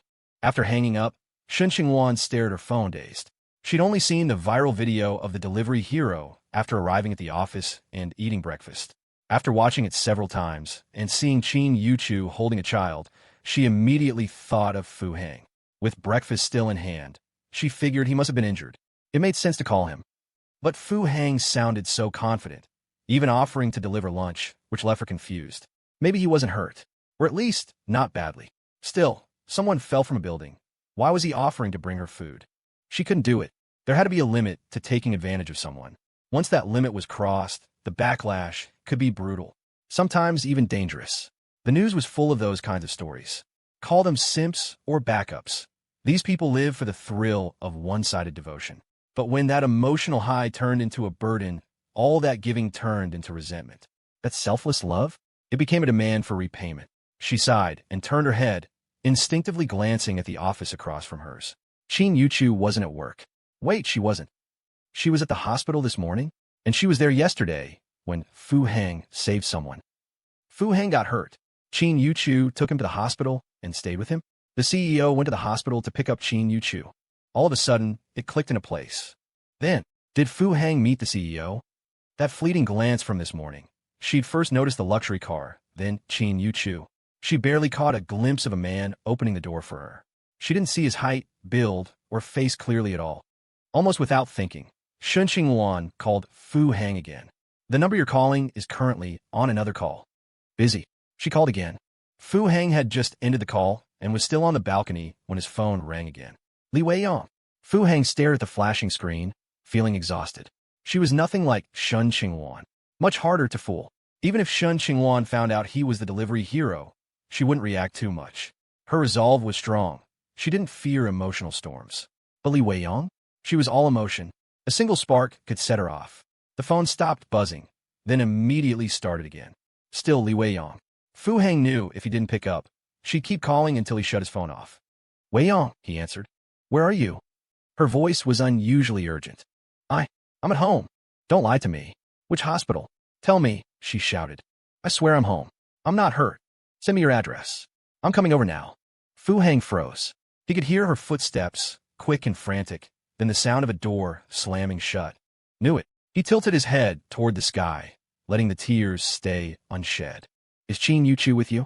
Her sudden question stopped him cold. Huh. His eyes lit up as he glanced toward the master bedroom. Not a bad angle to play. Yes, Fu Heng said seriously. She's here. What about it? Am I supposed to eat her or something? There's nothing between us. We're completely clean. What are you so afraid of? I'm injured, and I don't even get the right to have visitors. Her voice shot up again, and her footsteps quickened. Damn it. She faked being calm. Send me the address. Now. He could already hear her unlocking her car remotely. I'm not home, he blurted out. Letting this woman know where he lived would be a real nightmare, especially in this apartment. Which hospital? She finally sounded calmer. She must have realized he was conceding. Fu Heng looked into the distance. Second hospital. After a moment's thought, he gave her that location. It wasn't far from where he currently was. Leilu didn't say another word. She just hung up. Even after the call ended, Fu Heng could still hear her engine roar to life. No time to think. He glanced at the master bedroom one last time, slipped on his shoes, and dashed for the elevator. He had to get to the hospital before Leilu did. What a mess. The front door clicked shut. In the master bedroom, the sleeping beauty lazily shifted from her side to her back, one slender leg slightly bent. She never opened her eyes, but a faint smile stayed on her lips. Still in the elevator, Fu Heng's phone rang again. Shen Qingluan. Seriously? He yanked at his hair, his face contorted in frustration. Qingluan? What's wrong? His voice was especially gentle. Which hospital are you at? She sounded colder than before. After calling more than 10 times and getting no answer, she was losing her patience. I swear I'm home. Where?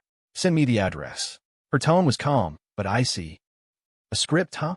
You two taking the same online class. I'm at second hospital. Fu Heng gave in. He was tired. At least he didn't have to worry about the two women running into each other. Shen Qingluan would never visit during work hours, especially after her recent promotion. Second hospital? Shen Qingluan sounded surprised. Wasn't it supposed to be the city hospital? Why the change? Qingluan, I'm really okay. Just a minor shoulder bruise. I'll be fine in a few days, Fu Heng said patiently as the elevator dinged. He walked slowly, trying not to aggravate the fake injury. Then, get some rest. I'll visit after work. Her voice suddenly softened. After hanging up, Fu Heng broke into a run. He didn't dare drive the GT900. It was too flashy, and at this hour, his legs might be faster than 4 wheels. Unless Leilu had moved, she still lived about 30 minutes from the second hospital. With rush hour over, it might be a bit quicker, but he had a head start. 30 minutes should be enough for him to reach the hospital before her. But just getting there wasn't enough. He still had to set the scene. Chun Xiaoyuan was a nurse in the orthopedic inpatient department of Hanqing Second Hospital, and she had been working there for 3 years. Having just finished her routine morning checks, Chun Xiaoyuan found a rare moment of leisure. She leaned against the windowsill on the 7th floor of the inpatient wing, gazing out at the bustling city below. Being an inpatient nurse was an incredibly demanding job, and she often used these moments to clear her head and unwind. But soon, her attention was snagged by a figure speeding along the sidewalk below. It was a man running in the morning sun, a man chasing the dawn, chasing the wind. He was tall and well-built, with a sunny, handsome face. Crucially, with the sharp eye she developed from acing her anatomy class, Chen Xiaoyuan could tell at a glance that this man was different. A professional athlete? Even through his clothes, and from such a distance, Chen Xiaoyuan could still discern the man's astonishing coordination, explosive power, control, and perfect muscle definition.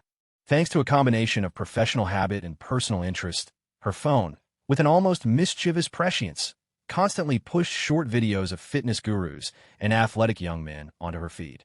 But those streamers and famous athletes were leagues behind the man downstairs when it came to muscle control and physical prowess. For a moment, Chen Xiaoyuan was completely mesmerized. However, the next instant, Chen Xiaoyuan's eyebrow twitched, a flicker of suspicion in her bright eyes. The man chasing the wind downstairs had just turned into the main gate of the second hospital. Running so fast, is someone important to him sick? Chen Xiaoyuan stood on her tiptoes, her gaze following him, a trace of sympathy on her face. He must be heading to the emergency room, right? Should I go down and check? I've been working here for 3 years. I know plenty of the staff. I could probably help him out a bit, couldn't I? Chen Xiaoyuan fretted, nervously twisting the hem of her uniform. Nurses weren't supposed to leave their posts without good reason. Getting caught meant losing performance points. Beneath her mask, her lips pressed together, Chen Xiaoyuan's eyes darted about, the image of the man, radiant in the morning light, replaying in her mind. Just one peek. The ER is on the first floor anyway. She shot a guilty glance at the nurse's station. Seeing no one was paying attention, she adjusted her mask and headed for the elevator. What would I say? Should I greet him? Would it be too forward to just approach him? He ran all this way. He must be out of breath. Maybe I could pat his back, help him catch his breath? His back muscles must be perfectly sculpted, like marble, with the texture of walnut wood. Standing before the elevator, Chen Xiaoyuan unconsciously clenched her small fists, her face beneath the mask growing surprisingly warm. Thump! With a dull thud, the door to the emergency stairwell beside the elevator pushed open, and the man, exuding an almost palpable aura of raw masculinity, appeared abruptly before her. His face was flushed, fine beads of sweat dotted his forehead, and he was slightly winded. Beneath his close-fitting jacket, his solid chest rose and fell, rose and fell. With his captivating rhythm, waves of his presence seemed to emanate from him, like ocean breakers against a cliff, washing over Chen Xiaoyuan's slightly plump figure. She stared at him, utterly transfixed, her pupils momentarily losing focus. Her whole body trembled faintly, as if enveloped by that potent aura, layer upon layer, swaying, rippling. The admission process went incredibly smoothly. After Fu Hang informed the rather peculiar-looking young nurse that he needed to be hospitalized, he found himself lying in a special care room, the kind usually reserved for VIPs, in less than 10 minutes. As he changed into a striped hospital gown, Fu Hang mused that it had indeed been too long since his last hospital visit. Their service had become remarkably attentive. The door to his room opened, and the young nurse, still looking a bit odd but very enthusiastic, tiptoed in, clutching a stack of forms. Hello, I'm your attending nurse. My name is Chen Xiaoyuan. The young nurse kept her head down, pointing her name tag.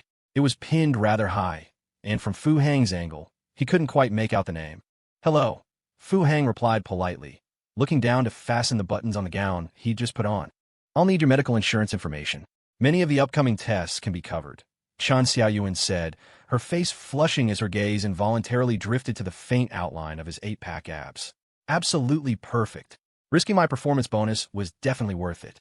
Oh, I don't have medical insurance, Fu Hang said, finishing with the buttons and offering a polite smile. This young nurse was petite. Her face under the mask probably still held a touch of baby fat, but her peach blossom eyes, visible above it, were exceptionally bright, and her smile seemed warm. Chen Xiaoyuan paused, taken aback. No medical insurance? But when she met his sunny smile, she quickly dismissed the minor disappointment. Well, then you'll need to fill out some basic information so I can complete your admission. The doctors are all busy at the moment, but someone will be by for an initial examination shortly. Chen Xiaoyuan approached with the forms, biting her lip beneath her mask. Here's the thing, Fu Hang began. I've injured my shoulder. It's pretty urgent. Do you know how to wrap a bandage? The kind you wind around and around. He glanced at his wristwatch. By his calculation, Li Weiyang should be arriving soon. If you can put on an act, you need to go all out. Costumes, makeup, props, nothing can be overlooked. A bandage? Chun Xiaoyun blinked, but the next moment, her peach blossom eyes widened. Because Fu Hang was taking off his gown. Those pecs, those abs, those biceps. Her small tooth bit in her lip, but Chun Xiaoyun was oblivious to the sting. Ahem, it's my shoulder that's injured on the back. Fu Hang said hesitantly. This nurse's stare was decidedly intense. It felt like a chef eyeing a prime cut of tenderloin. This isn't my imagination, he thought. This is the instinct of a masterclass chef. Oh, Chun Xiaoyun blushed and awkwardly moved behind Fu Hang. Just as I suspected, those clearly defined lines, those sharp, shadowed contours. The next moment, her gaze softened, a flicker of concern in her eyes. She saw a slight redness and swelling. It looked like an impact injury. He really was hurt. Though the injury, it didn't seem very serious, certainly not enough to warrant hospitalization. Wanting to be admitted for such a minor injury. Clearly, this was a man who cherished his body immensely.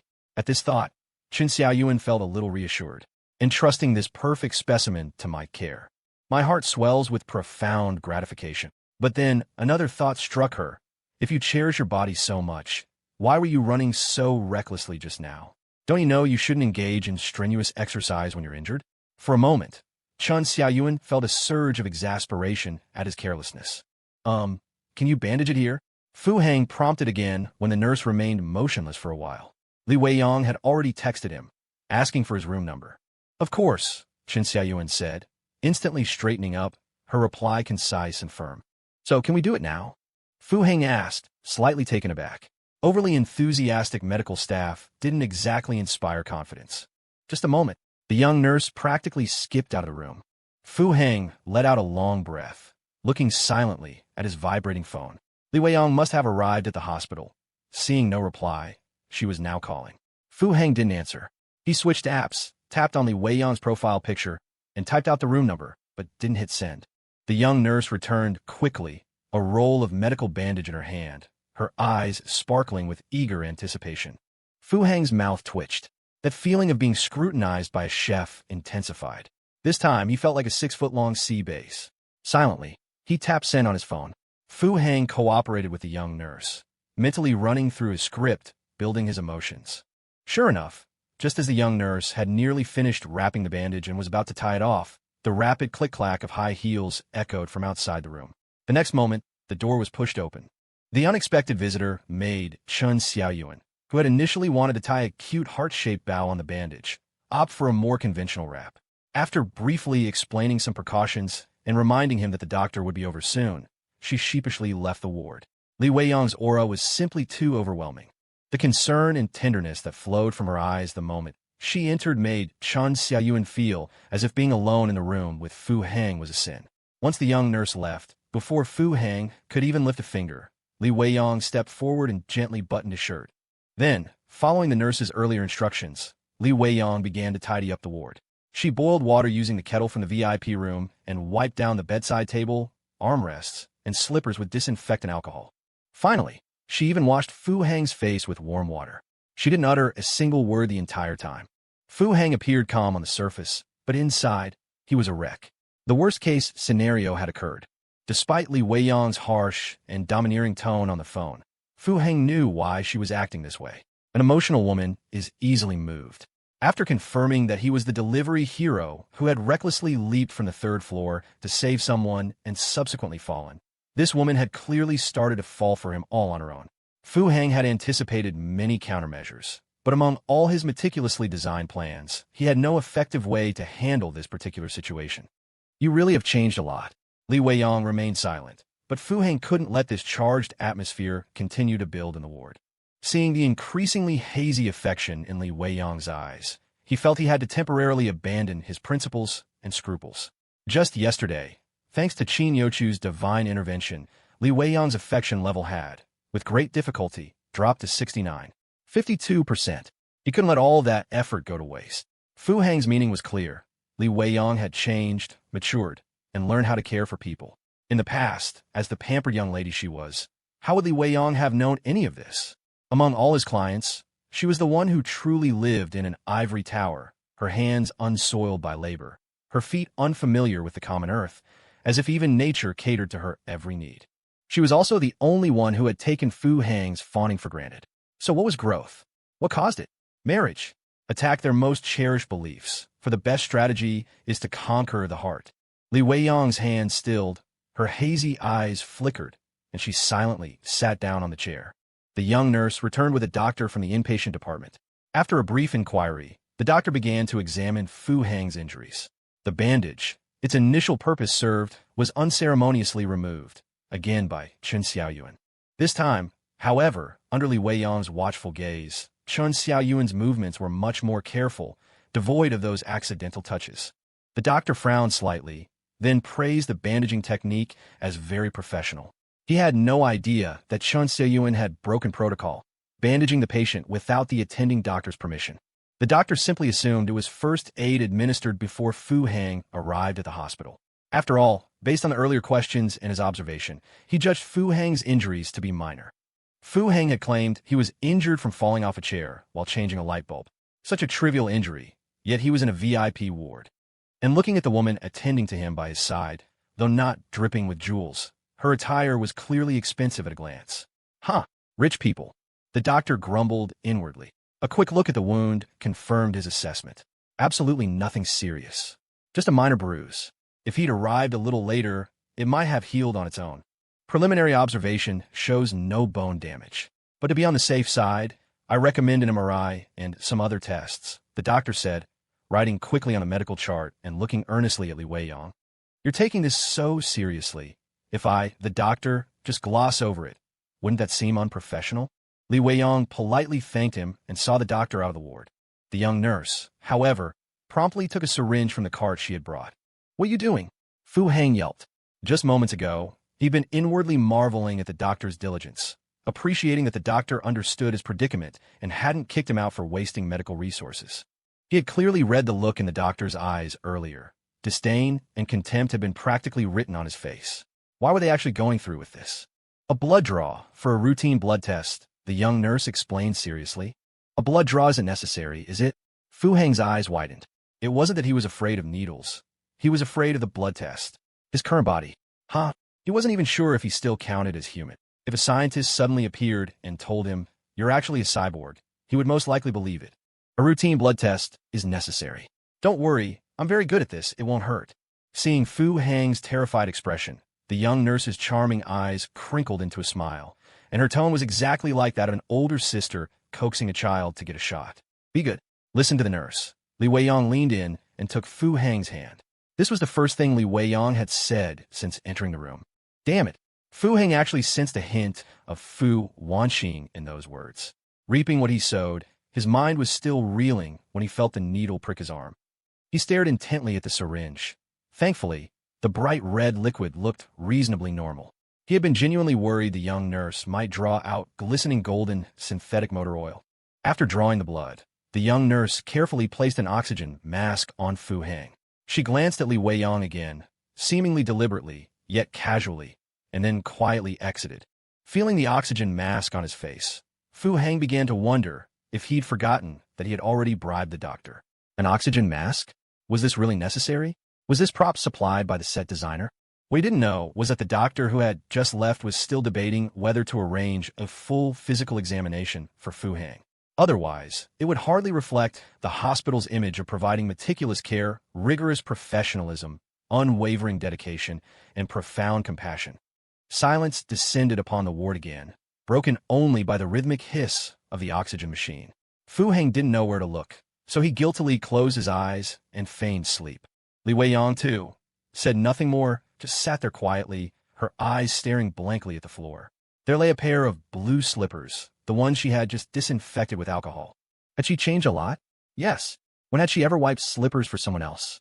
She had never even wiped her own. Wasn't that always the maid's job? But why had she wiped his slippers so naturally? She had understood Fu Hang's meaning just now. He was probably praising her for becoming sensible and capable, praising her for learning how to take care of people after getting married. But even before the divorce, had she ever taken care of that man? Could it be because of this? Because she didn't know how to take care of someone that man had? No, he and that secretary had already been involved before they even got married. Fu Hang seemed to be asleep, his breathing even, his expression peaceful. Li Weiyang got up to tuck Fu Hang in, then quietly watched him. Involuntarily, the image of him leaping from the third floor and crashing heavily onto the car roof resurfaced in her mind. He'd actually told the doctor he fell while changing a light bulb. A flicker of almost imperceptible pride flashed in Li Weiyang's eyes. The delivery hero everyone online was frantically searching for was the man who had always cherished and protected her, and now he lay sleeping quietly before her like a child. A blush slowly crept on her face. Li Weiyang gently rose and walked towards the hospital room door. She had come in such a hurry earlier that she hadn't brought anything. She needed to go downstairs to buy some daily necessities.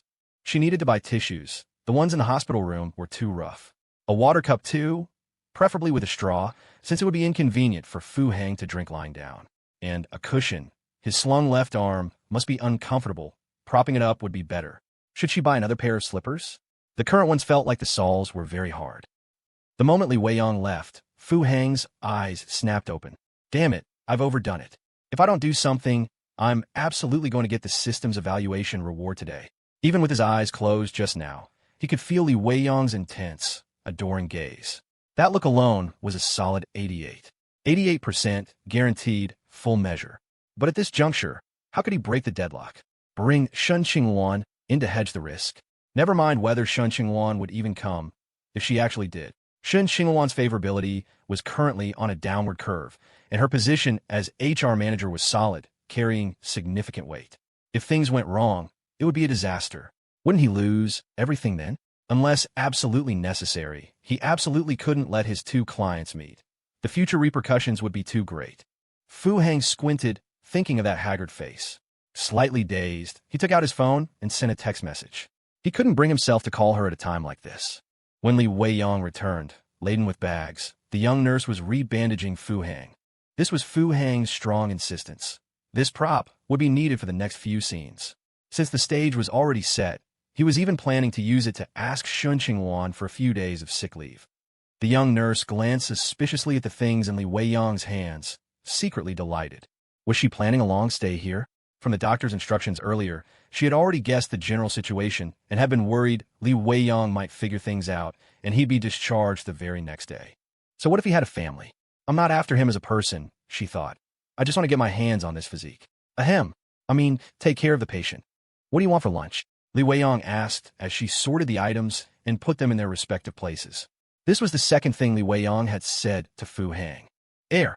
Fu Hang's expression froze, a look of conflict flashing across his face. Where's Yuchu? Why isn't she here? Li Weiyang instantly read his expression, her third sentence spoken very casually. She went back to rest. She was up all night yesterday, Fu Hang said, his gaze evasive, his tone stammering. Let her rest well then. What do I want to eat? I'll go buy the same. Li Weiyang offered a gentle smile. This man at least knew how to feel guilty. Unlike that other man, whom she had cornered in his office, even though they had only been married for half a year. Besides, what did Fu Hang have to feel guilty about?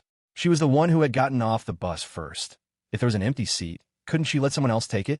Fu Hang was still trying to formulate his words when the door to the hospital room was pushed open. Feeling any better? Yuchu, dressed in a casual suit, entered with a tired smile, carrying an insulated lunchbox. Seeing her unmistakably haggard face, both people in the room were stunned. Li Weiyang felt a trace of awkwardness, though she couldn't quite say why. But Fu Hang was truly dumbfounded. How long ago had he sent that message? Not wanting to disturb Yuchu's rest, he had only sent a text. I'm hospitalized at Second Hospital. His plan had been for Yuchu to call him after she woke up and saw the message. Then, he would answer the phone in front of Li Weiyang. In fact, Yuchu's cooperation wasn't even needed for that call. Fu Hang could have pulled off the entire performance by himself. But who could have guessed that Yuchu, who should still be sound asleep, would actually appear in the hospital room? Who told her the room number? And she was even carrying a lunchbox? I know you're a god-tier support, but this kind of foresight scares me. Yuchu showed no surprise at Li Weiyang's presence in the room. Instead, she gave her a polite, sweet smile. She put down the lunchbox, moved to the foot of the bed, and pressed the electric button on the hospital bed to adjust its position. Only then did Li Weiyang realize that Fu Hang had been in an awkward, half-reclining position, which must have been extremely uncomfortable for sleeping. After adjusting the bed to a comfortable sitting position, Yuchu casually took the cushion Li Weiyang had just bought and tucked it behind Fu Hang. This series of actions left Li Weiyang with no resentment towards Yuchu's actions. Instead, she felt a growing unease.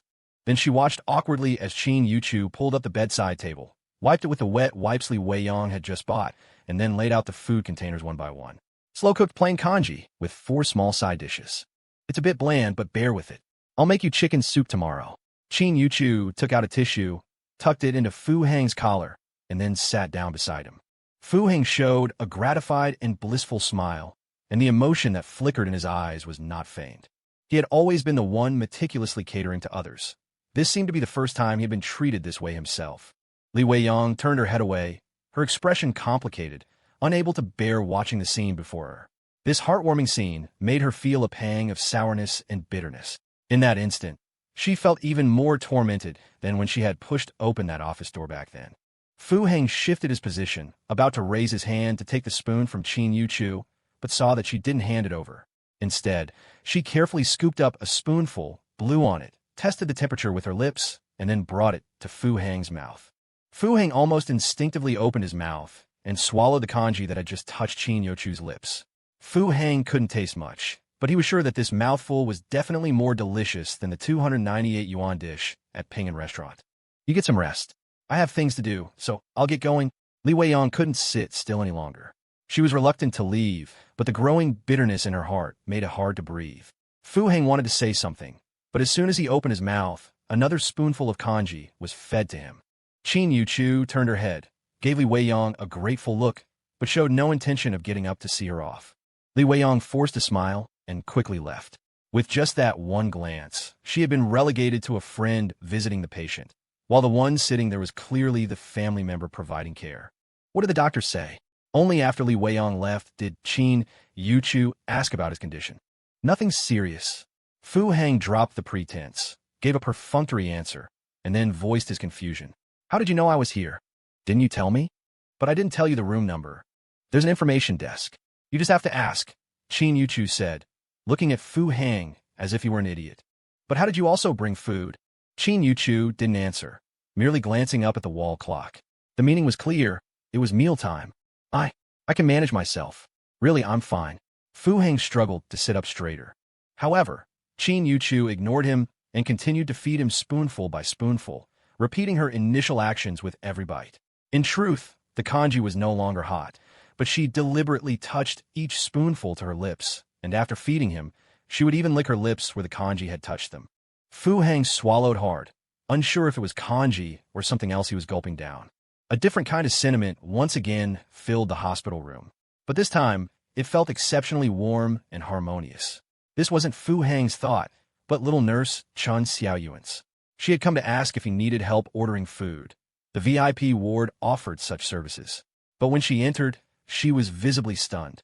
For a moment, she even thought she'd walked into the wrong room. Where was that chic city lady in the long trench coat from before? How had she been replaced in the blink of an eye? And who was this girl next door type? Even more stunning in looks and demeanor. His sister? Give me a break. The way your eyes are locked, practically sending sparks flying. Why not just kiss already? That close, you'll get cross-infected, you know. The little nurse didn't dare say more. She asked a perfunctory question and left, her face a mask of shock. Indeed, an outstanding man like him wasn't someone she could aspire to. These women, from any angle, they made her feel inadequate. She had at least been on the hospital's prettiest nurse list. With just one of them around, she could still claim cute. With two, all she had left to her name was kindness. Fu Hang savored the meal, feeling thoroughly relaxed. The look on Li Weiyang's face when she left meant he was definitely in the clear. Not even the strongest bull market could withstand a crash like the one Yuchu had just engineered. In that instant, he felt that raising Yuchu was quite worthwhile. He even felt it necessary to increase his investment, provide project support so that classmate Yuchu could develop well, keep up the good work, and persevere. Speaking of which, didn't she mention wanting a car? What about you? What are you having for lunch? Fu Hang took the napkin from Yuchu's hand. Being spoon-fed was one thing. If she wiped his mouth too, he'd really feel like a helpless invalid. Tada! Yuchu hummed dramatically, bringing out the bottom layer of the thermal container. Surprisingly, there was another bowl of plain congee. I was worried you wouldn't have enough, so I prepared extra. Since you don't want it, I suppose I'll reluctantly eat it. Saying this, Yuchu used the same spoon Fu Hang had eaten with, taking spoonful after spoonful. And even though there were a table and chairs nearby, she snuggled onto the hospital bed, right next to Fu Hang. Suddenly, Fu Hang's plan to be discharged after Shen Qingluan's visit today wavered slightly. Stay a few more days? After cleaning up, Yuchu peeled an apple for Fu Hang, one that Li Weiyang had bought, but she didn't mention Li Weiyang's name once. Then, she pulled out the foldable sofa bed provided in the VIP room for companions, leaned back, and closed her eyes. She slept very soundly. Fu Hang got up twice, once to use the restroom and once to sneak a cigarette on the balcony. She didn't wake up either time. Looking at her sleeping face, Fu Hang was silent. Around 6 o'clock, Yuchu left. Her departure was very sudden. She didn't even ask Fu Hang what he wanted for dinner. But Fu Hang knew why she left at this particular time, and it made his heart, which had been calm all afternoon, flutter again. At 6:15, Shen Qingluan arrived. She brought a serving of Lanzhou beef noodles, with extra meat and an egg. She sat on the companion's chair like an old friend, watching Fu Hang eat with concern, chatting idly. The topic of conversation mostly revolved around how Fu Hang had saved the child. She asked Fu Hang, puzzled, why the authorities hadn't officially commended him, and why the news hadn't reported on him. Were they waiting for him to be discharged? Fu Hang hinted that the child might have been a victim of trafficking, involved in a criminal case, and the police hadn't publicized it widely for protection purposes. Shen Qingluan understood. Persuaded by Fu Hang, she told him to rest well and then left the room. Fu Hang put down his chopsticks, staring blankly at the cilantro floating in his noodle soup. The settlement had just come through, 300,000. Even though he hadn't actively clocked in for her, the system had still counted Li Weiyang's portion. Shen Qingluan's favorability, 70.01%. Li Weiyang's, 73.12%. Even as the takeout hero, Shen Qingluan's favorability continued to drop, while Li Weiyang's, as expected, rose slightly. Fu Hang knew that if Yuchu hadn't crashed the market in time, Li Weiyang's favorability would have likely hit the limit up today. The little nurse returned with the blood test report, her expression very strange. Indeed, superior genes weren't something ordinary people could even dream of. The blood work data was terrifying. Almost all values were at the peak of human capability. If she hadn't personally collected and sent the sample for testing, she would have suspected it was faked. How could someone actually be so perfect? Weren't those textbook figures supposed to be theoretical? A body like this, hospitalized? Hith. The little nurse thought she might have figured out why Fu Hang was feigning hospitalization. His love life was in flames, so he'd come to the hospital to seek refuge. 2 in the morning was one thing, but another one had just shown up, a seamless transition. The one who just left, her aura. Definitely a successful career woman. Especially those legs. A screenshot posted online would have perverts drooling over their screens all night. At Fu Hang's request, the little nurse helped remove the bandages, which had served their purpose. Of course, in the process, she accidentally studied the movement of his pectoral muscles and the growth pattern of his biceps up close. Holding the bandages, still warm and carrying Fu Hang's scent, the little nurse twitched her nose and advised Fu Hang to smoke less. Her sensitive nose had picked up the faint smell of smoke as soon as she entered, but she couldn't say much. What did VIP ward mean? Didn't it come with certain special privileges? Otherwise, how could they charge over 10 times more for the bed fee than others? A regular ward bed was 80 a day. This room was 800 and up per night. Silently closing the door, the little nurse couldn't help but rub the bandages in her hand, wondering if she should take advantage of them while they were still fresh with his lingering warmth. Is Fu Hang staying in this room? A cool, clear voice startled the little nurse, making her jump. Thankfully, she was wearing a mask, which gave her a bit more psychological fortitude. Looking up in bewilderment, the little nurse's mouth twitched. Another one? This newcomer's beauty was in no way inferior to the previous 3, and her height was quite imposing, at least one. 7 meters by sight. Short hair, handsome features, an upright, commanding posture. She had a strikingly gallant and competent air about her. This room, the little nurse pointed dejectedly at the door behind her and walked away, crestfallen. The hospital room door was pushed open again. Fu Hang stared in astonishment at the person who entered. Who was this chick? He didn't recognize her. Hello, Hanchang Branch Criminal Investigation Attachment, Ing Yanan. I have a few questions I need Mr. Fu to answer. The newcomer was exceptionally direct, pulling out an ID badge and getting straight to the point. Fu Hang frowned, then his pupils contracted, and slowly his knitted brows arched upwards. The speed and variety of his facial expressions left Ing Yanin, who was facing him, bewildered. He stared back at her, his expression utterly strange. Fu Hang's expression was completely involuntary. Seeing an unfamiliar beautiful woman enter, he was puzzled, wondering if she'd mistaken the room. Hearing her introduce herself as a police officer, Fu Hang understood, but a trace of displeasure and aversion rose within him. He remembered how Yuchu had been interrogated like a suspect until midnight the day before, and now that they clearly understood the whole story, for her to still seek him out obviously meant they still had doubts about the case, or perhaps he was still a suspect. Judging by this woman's demeanor, she didn't seem like she was here to commend or thank him. But what made Fu Hang completely lose control of his expression was the voice that suddenly echoed in his mind. System scan complete. Target, Ing Yanin. Meets capture requirements. Does host wish to accept the capture mission? Mr. Fu seemed surprised to see me. Ing Yanin narrowed her eyes, taking a seat on the visitor's chair by the hospital bed, as if she owned the place, her straight posture radiating an imposing aura. I'm surprised by your efficiency. I was only admitted this morning, and you've already tracked me down by evening? Fu Hang leaned back against his bed, his expression impassive. The era of big data, Ing Yanin offered with a slight smile. Then how come you can't find a lost child? Fu Hang's tone turned icy, his words sharp and unforgiving. Ing Yanin's demeanor irked him. If she acted like this towards him, a patient in bed, what had Yuchu gone through in the interrogation room yesterday? He ignored the prompt in his mind, suddenly feeling an aversion to that voice. Never mind the anxiety Li Weiyang had been causing him these past few days. Juggling 2 jobs, he already felt swamped. His gaze involuntarily fell on the folded-up companion bed, his eyes flickering. Right? I'm too busy to handle everything. Ing Yanin's expression instantly turned serious, a barely perceptible trace of awkwardness at the corners of her mouth. Fu Hang's remark was a direct hit. You're highly skilled and very brave. Forget me, even the best officers in our police force couldn't have done what you did under the same circumstances. Ing Yanin quickly composed herself, smiling as she spoke again, but her words were equally pointed, laced with insinuation. So, are you here to present me with a commendation? Fu Hang raised an eyebrow, glancing at her empty hands. Any official recognition will have to wait until the case is further investigated. The reasons have already been explained to your girlfriend. Oh, then, Officer Ing, are you here today to ask me for compensation? For the damaged car or the busted air conditioning unit? The third-floor resident has decided not to press charges. The owner of the damaged car has filed an insurance claim, and it's still being processed. However, we've contacted the rescued child's relatives, and they're willing to cover the damages.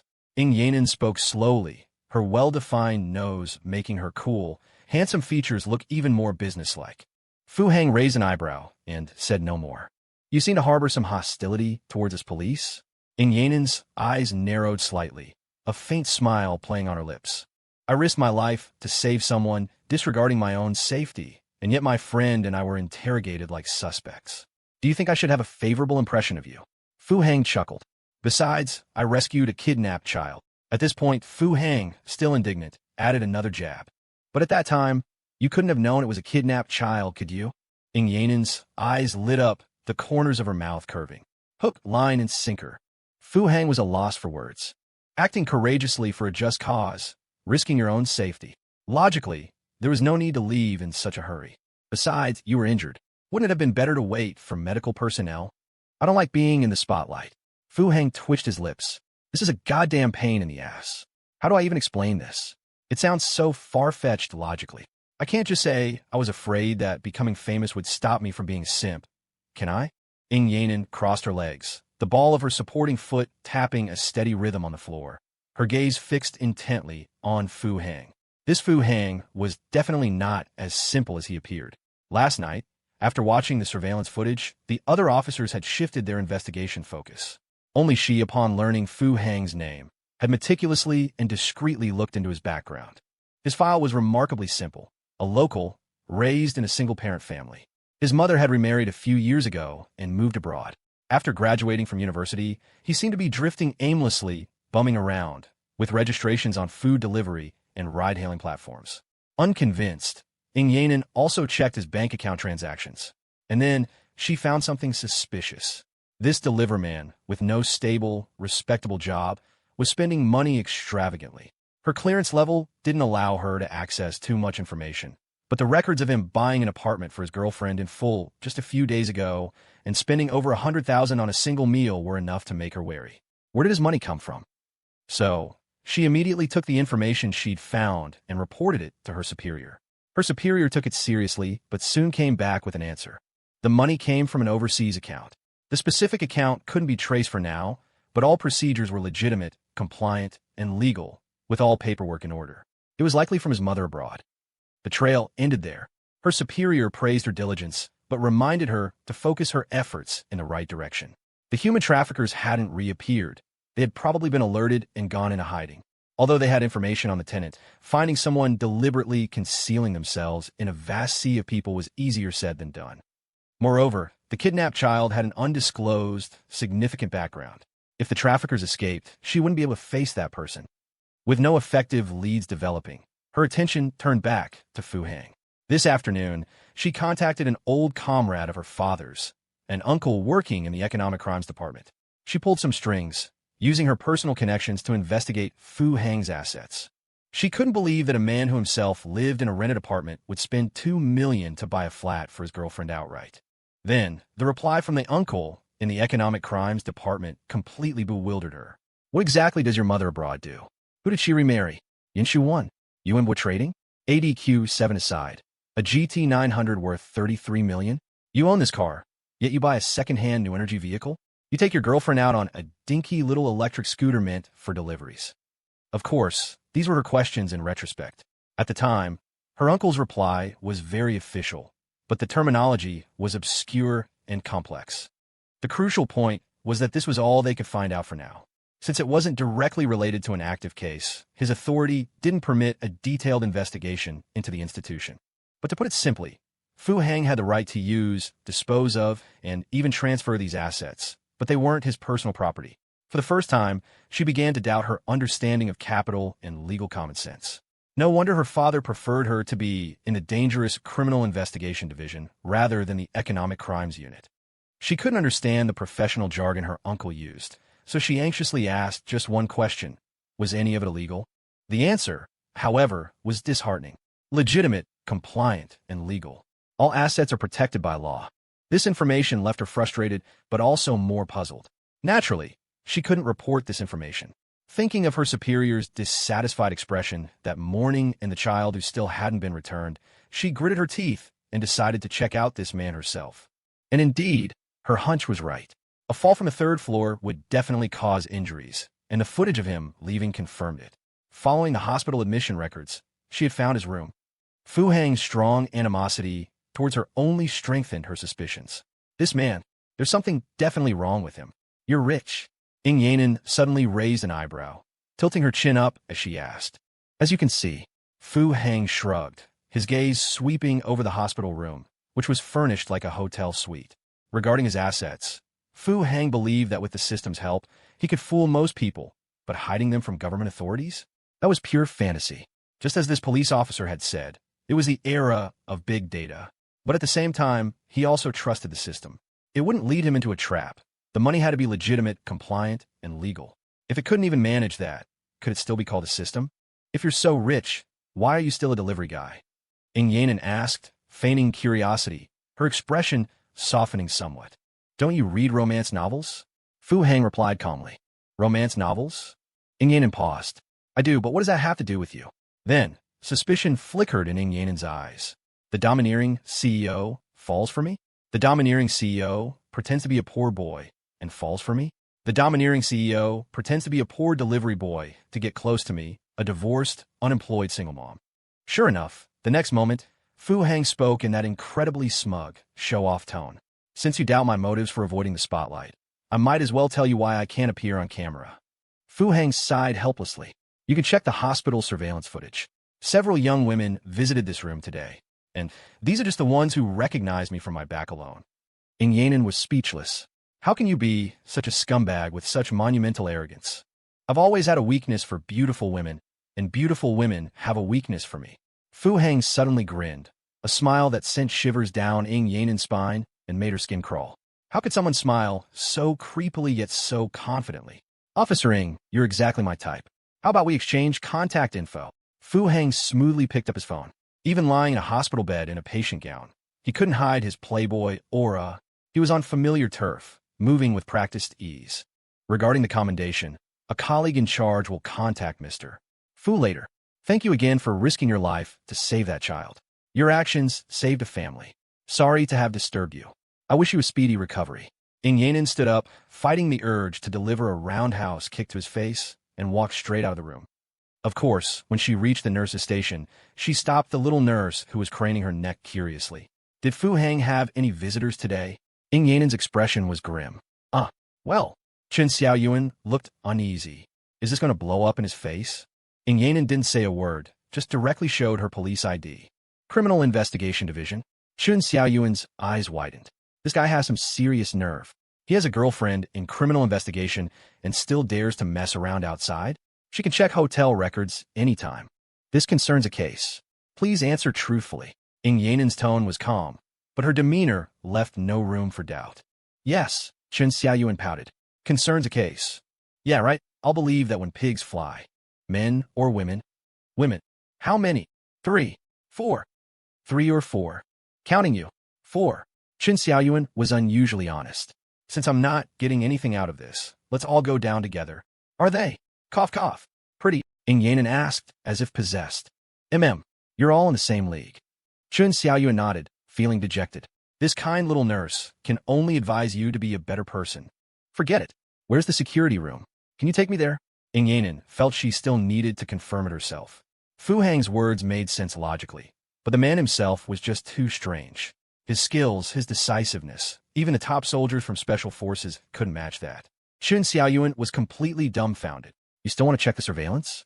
Is it really appropriate for you to abuse your power like this? Speaking of which, thank goodness there are no cameras in the VIP ward. Otherwise, would this ridiculously beautiful yet unreasonable police officer arrest me for molesting a patient? Fu Hang didn't know what was happening in the hallway. He got up, went to the balcony, and lit another cigarette, ignoring the medical staff's warnings. Damn it, I used to worry every day about expanding my business. How did it suddenly get so popular? Police? Is this system trying to make me a police dog? I'm a damn simp, okay? Due to timeout, system has defaulted to confirm. Current seduction target added. Ing Yanen. Current affection level, -15%. As the target's affection level is negative, daily salary will be halved. Host, please increase the target's affection level as soon as possible. Fu Hang slowly opened his smoke-filled mouth wide, his widened eyes stinging from the smoke, tears welling up. Can you at least act like a human? I didn't even fucking choose, did I? Fu Hang flew into a rage. And what the hell is this daily salary halved? Ing Yanen's salary is halved? Only 50,000. All salaries. If any target's affection level does not reach the normal value by the assessment date, the assessment reward will be halved. The cold voice gave a direct reply. The hand Fu Hang held his cigarette with began to tremble. This was the anger of being toyed with. System, I've never asked you this, but what happens if a seduction fails? Fu Hang's voice was exceptionally cold. Since activating the system, he had been diligently and conscientiously completing missions and had never encountered a mission failure. Previously, the 4 targets besides Shen Qingluan, including Li Weiyang, had all suddenly entered new relationships after their affection levels reached over 70%. At that time, the system had judged that this did not count as a seduction failure. The system's explanation for seduction failure. After initiating a seduction mission, if the affection level drops below 25%, the mission is judged a failure. If the mission is not actively abandoned but fails, all rewards and benefits obtained from the seduction target will be reclaimed. Fu Hang was stunned. That harsh, but on second thought, it's somewhat reasonable. Work not completed, all wages paid out are reclaimed. Is this a damn high-stakes performance contract? What if I actively abandon the mission? Fu Hang thought for a moment, then turned his gaze to the foldable sofa bed. Actively abandoned mission. All benefits reclaimed, related memories erased. System will seek a new host. After a brief pause, the cold, mechanical voice delivered words that made Fu Hang's hair stand on end. All reclaimed, memories erased. A life reset? Fu Hang silently lit another cigarette, and fell into deep thought. Chun Xiaoyuan returned from the security room looking melancholic. That officer from Criminal Investigation is truly ruthless. After confirming the surveillance content, she even recorded the other young women on her phone. Luckily, a cataclysmic showdown didn't happen on the spot. The police officer left in a hurry after getting the footage. Looks like she went to gather more compelling evidence. Close call. Good thing I reined myself in and didn't do anything rash. But should I warn Fu Hang? Huffed. Scumbag, he deserves it. Chun Xiaoyuan thought resentfully, then saw a familiar figure approaching from the end of the hallway. It was that sweet-smiling girl next door type. Heavens, you little thing, you still dare to come? You're so gentle and delicate. Can you even win a cat fight against them? With 3 parts pity, 3 parts sympathy, 3 parts envy, and a dash of jealousy, Chen Xiaoyuan watched Qin Yuchu, laden with bags, walk into the hospital room. What did she bring? Pajamas and slippers? You're not planning to stay the night, are you? What to do? I'm out on the night shift today. Should I find someone to cover for me? I might miss the good drama.